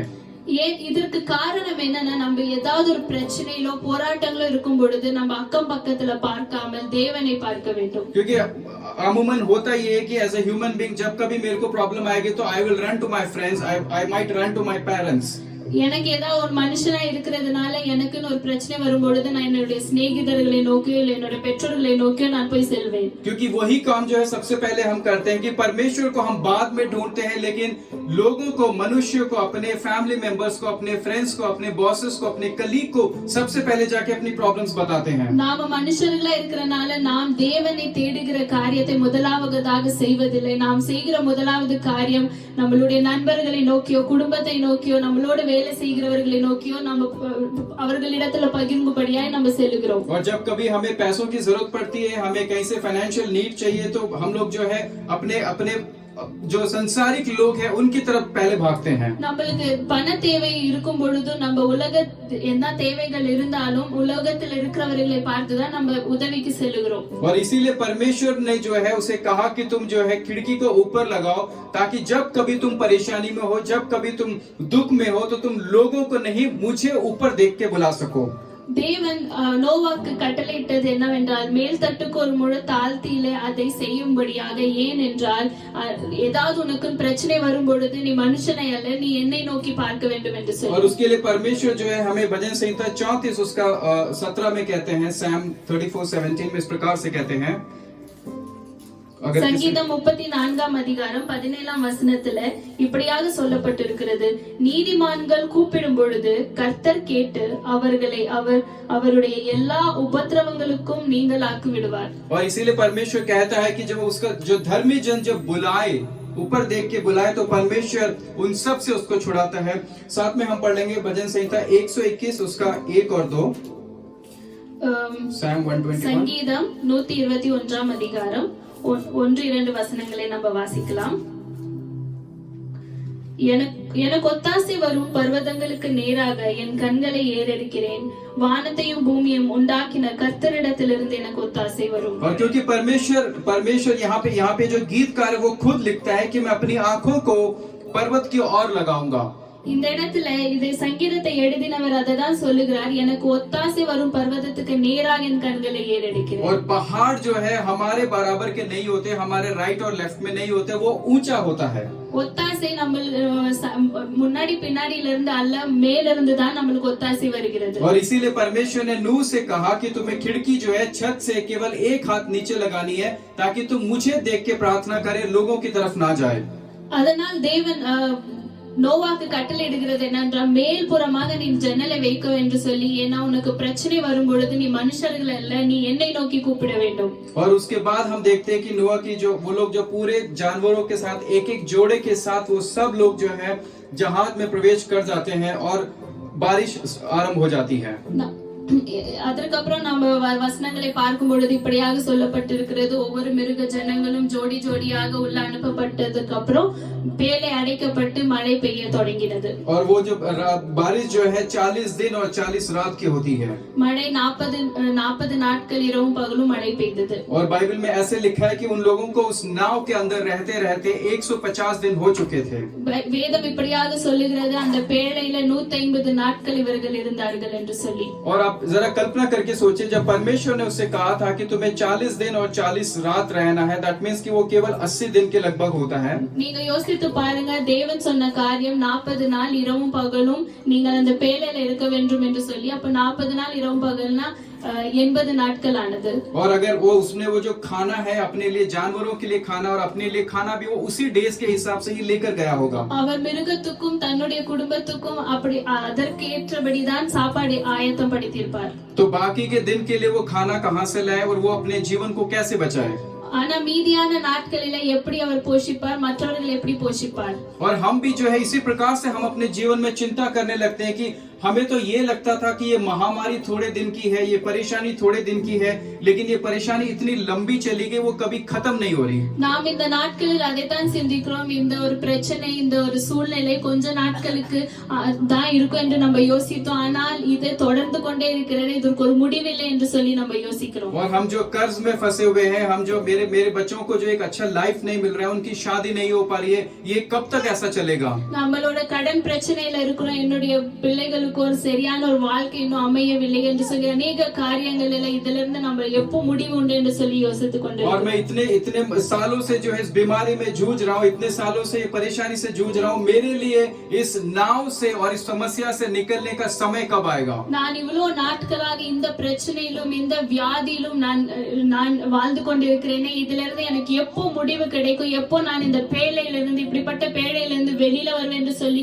நீங்க யோசித்துக் கொண்டிருக்கலாம். और उसके बाद हम आगे देखते हैं तो परमेश्वर जो है उसको 8वें, वो उत्पत्ति की किताब 8वें अध्याय में देखते हैं कि परमेश्वर उस नाव को जो है अरारात नाम के पहाड़ के ऊपर रेस्ट कराते हैं, यानी वो रुक जाता है. நாம் இந்த 8ஆம் அதிகாரத்துல வாசிக்கிறோம், அரராத் மலையில போய் இந்த பேழை நிறுத்தப்படுகிறது. और वहां पे वो जाके वो रुक जाता है. इसका मतलब है कि परमेश्वर आज आपसे कहने वाला है कि आज आपके जीवन का 150th डे है. இந்த நாளில தேவனும் உங்களை நோக்கி அததான் சொல்லுகிறார், உங்களுடைய வாழ்க்கையில இது ஒரு 150வது நாளா இருக்கிறது. ये आपके जीवन का वो 150वां दिन है जब आप अपनी बीमारी से, जब आप अपनी परेशानी से, अपनी तकलीफों से बाहर आओगे. இது 150வது நாளில, இந்த நாளில நீங்க உங்க பிரச்சனையில இருந்தும் உங்களுடைய வியாதியில இருந்தும் எல்லா விதமான கஷ்டத்துல இருந்தும் நீங்க வெளியில வர போறீங்க. और ये परमेश्वर का जो एक भविष्यवाणी है, एक प्रॉफिटिकल वर्ड है कि अगर आप अपने बच्चों की शादी को लेके, उनके जो भविष्य को लेके अगर चिंतित हैं, तो परमेश्वर कहता है कि अब वो समय आ गया है कि आप नाव से बाहर निकले. ये आपके लिए 150th डे है. இந்த நாளில உங்க பிள்ளைகளை குறித்து, அவருடைய எதிர்காலத்தை குறித்து நீங்கள் கவலைப்பட்டிருப்பீர்கள். ஆனால் தேவன் தீர்க்க தரிசனமாக உங்களுக்கு இந்த வார்த்தை சொல்லுகிறார், இது அந்த 150வது நாளா இருக்கிறது. இந்த நாள் எப்படி பேழை விட்டு நீ வெளியில வருகிற நாளா இருக்கிறது. और परमेश्वर ना केवल आपको जो है उस नाव से जो है बाहर लेके आएगा, लेकिन आपके जीवन से उन ऐसे लोगों को बाहर निकालेगा जो कि आपके जीवन में जरूरत नहीं है.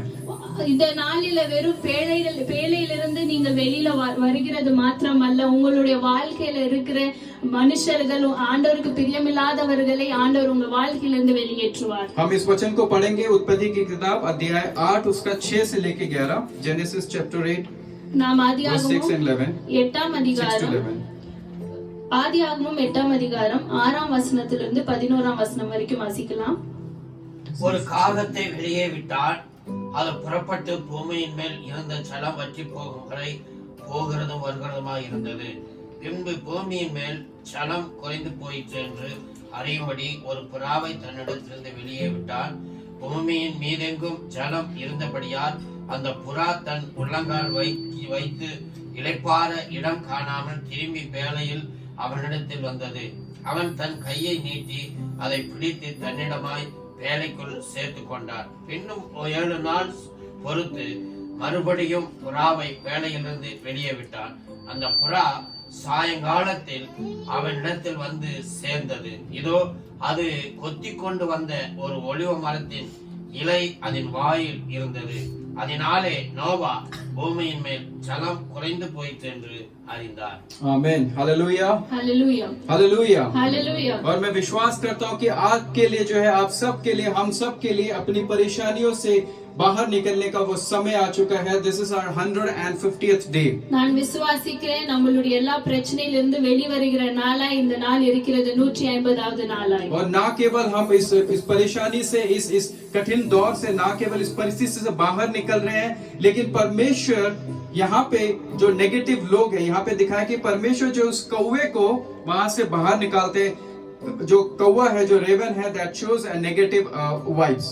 இந்த நாளில நம்ம பார்க்கிறோம் ஆண்டவர் வெறும் நம்மளை பேழையிலிருந்து வெளியே கொண்டு வருகிறது மாத்திரமல்ல, இங்கே நம்ம பார்க்கிறோம் தேவன் அந்த இடத்துல ஒரு காகத்தை அனுப்புகிறார், அதை வெளியே அனுப்புகிறார். சோ இந்த காகம் என்ன குறிக்கிறதுனா நெகட்டிவான ஒரு நம்ம வாழ்க்கையில இருக்கிற வேண்டாத மனிதர்களை பற்றி குறிக்கிறது. और ना केवल नकारात्मक लोग, ना केवल नेगेटिव लोग, बट हर एक तरह की जो नेगेटिव चीजें हैं, हर एक नेगेटिव थॉट्स, हर एक नेगेटिव थिंग्स जो हम करते हैं, हम अपने परमेश्वर की नापसंदीदा काम करते हैं, उन सब को हमारे जीवन से दूर लेके जा रहा है। இது மனிதர்களை மாத்திரமல்ல, தேவனுக்கு பிடிக்காத காரியங்களும் மற்ற நம்மளுடைய சிந்தனைகளையும் இது குறிக்கிறது. और ना केवल परमेश्वर और सिर्फ लोगों को दूर नहीं करता, परमेश्वर हमें उस नाव से बाहर नहीं लेके आता। उसके बाद हम देखते हैं वो जो कबूतर था, उसने अपने चोंच में एक ओलिव ट्री का जो है पत्ता रखा हुआ था, एक जैतून के पेड़ का पत्ता रखा हुआ था, और वो जैतून जो है, ओलिव ट्री है, वो अनॉइंटिंग और पवित्र आत्मा को दर्शाता है। நாம் இந்த நாளில பார்க்கிறோம், பின்னும் 7 நாள் பொறுத்து மறுபடியும் புறாவை அனுப்புகிறார். புறா வந்து ஒலிவ மரத்தினுடைய இலையை கொண்டு வருகிறது. இந்த புறா என்னத்தை குறிப்பது என்றால் பரிசுத்த ஆவியானவரை குறிக்கிறது. और वो जो ओलिव ट्री का जो पत्ता है, वो जो अनॉइंटिंग को दर्शाता है।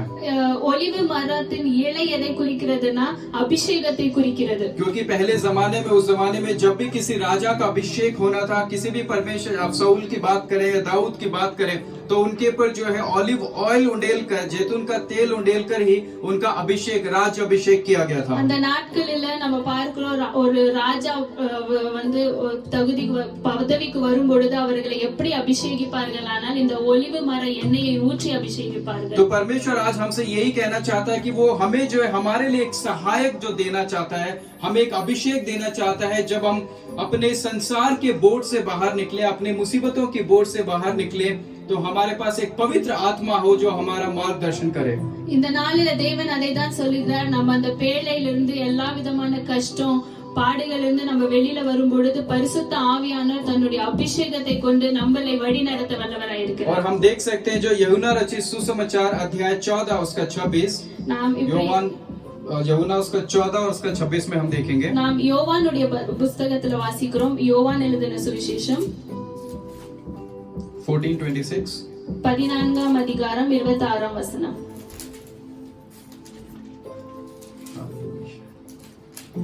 அங்கே கப்பல் ஏறி தங்கள் நிறைவேற்றின் கிரியைக்காக தேவனுடைய கிருபைக்கு ஒப்புவிக்கப்பட்டு புறப்பட்டு அந்தியோகியாவுக்கு வந்தார்கள்.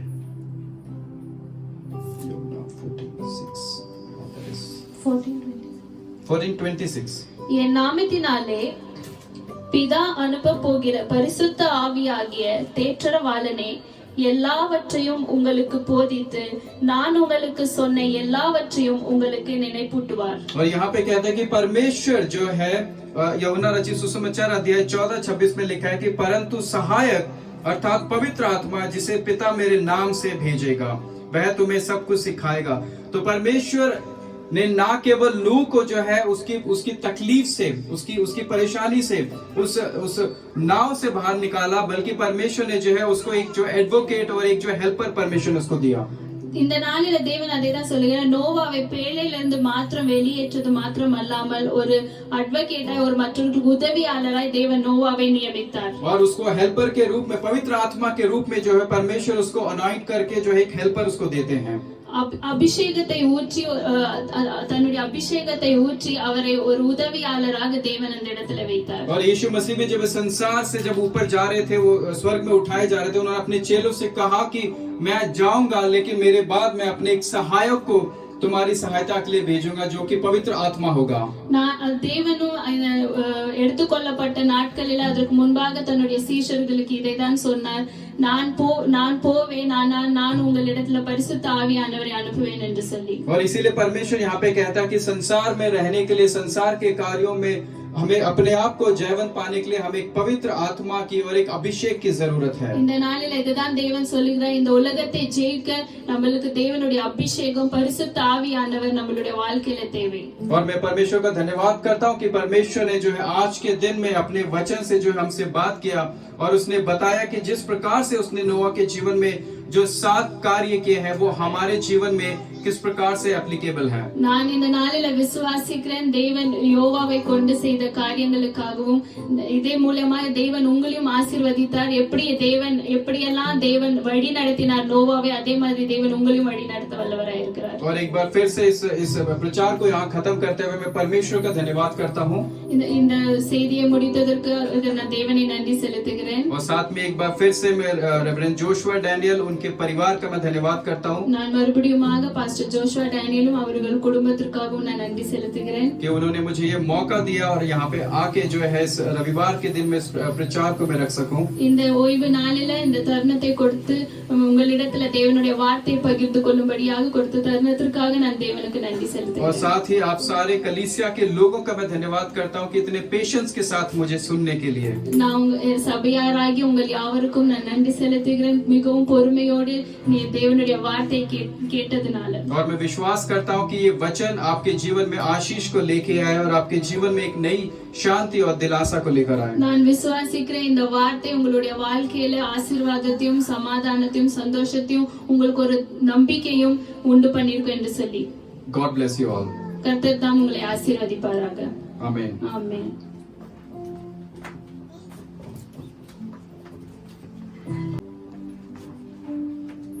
Praise the Lord. Hallelujah. Hallelujah. எத்தனை பேர் இந்த நாளிலே கர்த்தர் உங்களோடு என்னோடு கூட பேசினார் என்று விசுவாசிக்கிறீர்கள்? அருமையான தேவ பிள்ளைகளே, இந்த நாளிலே ஆண்டவர் அருமையான வசனத்தை கொடுத்தார். வசனம் நமக்கு ரொம்ப மிக முக்கியம். இந்த நாளிலே கர்த்தர் நமக்கு ஆதியாகமத்திலிருந்து நோவா பேழையின் மூலமாய் நமக்கு அருமையான சத்தியத்தை வெளிப்படுத்தினார். Price the Lord. அதனாலே நம்முடைய வாழ்க்கையிலே உங்களுக்கும் எனக்கும் எந்த திறமையோ அல்லது படிப்போ பட்டம் இல்லாவிட்டாலும் தேவனுடைய கிருபை இருந்தது என்று பார்க்கிறோம். நோவாவுக்கு தேவனுடைய கண்களிலே தயவு கிடைத்தது. அது நிமித்தமாக அவர் பாருங்கள், எல்லாவற்றையும் செய்ய தேவனுடைய வல்லமை அவர் கிடைத்தது. அதே போல நீங்களும் நானும் தேவ கிருபையை பெற்றுக்கொள்ளும் போது கண்டிப்பாக உங்களுக்கும் எனக்கும் இந்த நாட்களிலே நமக்கு இருக்கிற எல்லா பிரச்சனைகளையும் மேற்கொள்வது மட்டுமல்ல, அருமையான தேவ பிள்ளைகளே, எல்லா சூழ்நிலையிலும் எப்பேற்பட்ட நிலைமையிலே நீங்களும் நானும் இருந்தால் கர்த்தர் அந்தந்த நிலையிலிருந்து கர்த்தர் நம்மை மேன்மைப்படுத்தி நம்மை உயர்த்தி ஆசீர்வதிக்கிற தேவனாக இருக்கிறார். Praise the Lord. ஹல்லேலூயா. கர்த்தருக்கு மகிமை உண்டாவதாக. ஆகையினாலே உங்களுடைய பிரச்சனைகள் எல்லாவற்றையும் கர்த்தர் மாற்றுகிறவர், நமக்கு விடுதலை தருகிறவர். Price the Lord. ஹல்லேலூயா. 150வது நாளிலே அவர்கள் பேழையிலிருந்து வந்து ஒரு பெரிய விடுதலையோடு பிறகு என்ன செய்தான்னு கேட்டால் பூமியிலே பழுகி பெருகு நம்ம எல்லாம் அறிந்திருக்கிறோம். அதனாலே கர்த்தர் நமக்கு அருமையாக இந்த நாளிலே அந்த பேழையினுடைய அருமையான சத்தியத்தை, அருமையான தேவ பிள்ளைகளை நமக்கு வெளிப்படுத்துவது மட்டுமல்ல, வெளியே வரும் பொழுது அங்கே பரிசுத்த ஆவியாகிய புறாவானவர் அந்த ஒளிவ எண்ணெய் நமக்கு அபிஷேகத்தை கொடுத்து வெளிப்படுத்தி அருமையான காரியங்களை கர்த்தர் செய்தார். அதனால் உங்களுக்கும் எனக்கும் ஒரு பெரிய விடுதலை தர நமக்கு என்ன செய்கிறார் என்றால், கர்த்தராகிய இயேசு கிறிஸ்து பரிசுத்த ஆவியானவர் இருந்த நம்மை கண்டிப்பாக திடப்படுத்தி ஆசீர்வதிப்பார். கர்த்தர் கொடுத்த தர்மியான வசனத்துக்காக நாம் எல்லாரும் கர்த்தரை சோதரோம். எல்லாரும் இருக்கிற இடங்களிலே முழங்கால் படியிட்டு, ஆண்டவர் உங்களுக்கு இருக்கிற பிரச்சனை எல்லாவற்றிலிருந்து கர்த்தர் இந்த நாளில் விடுதலையாக்க போகிறார்.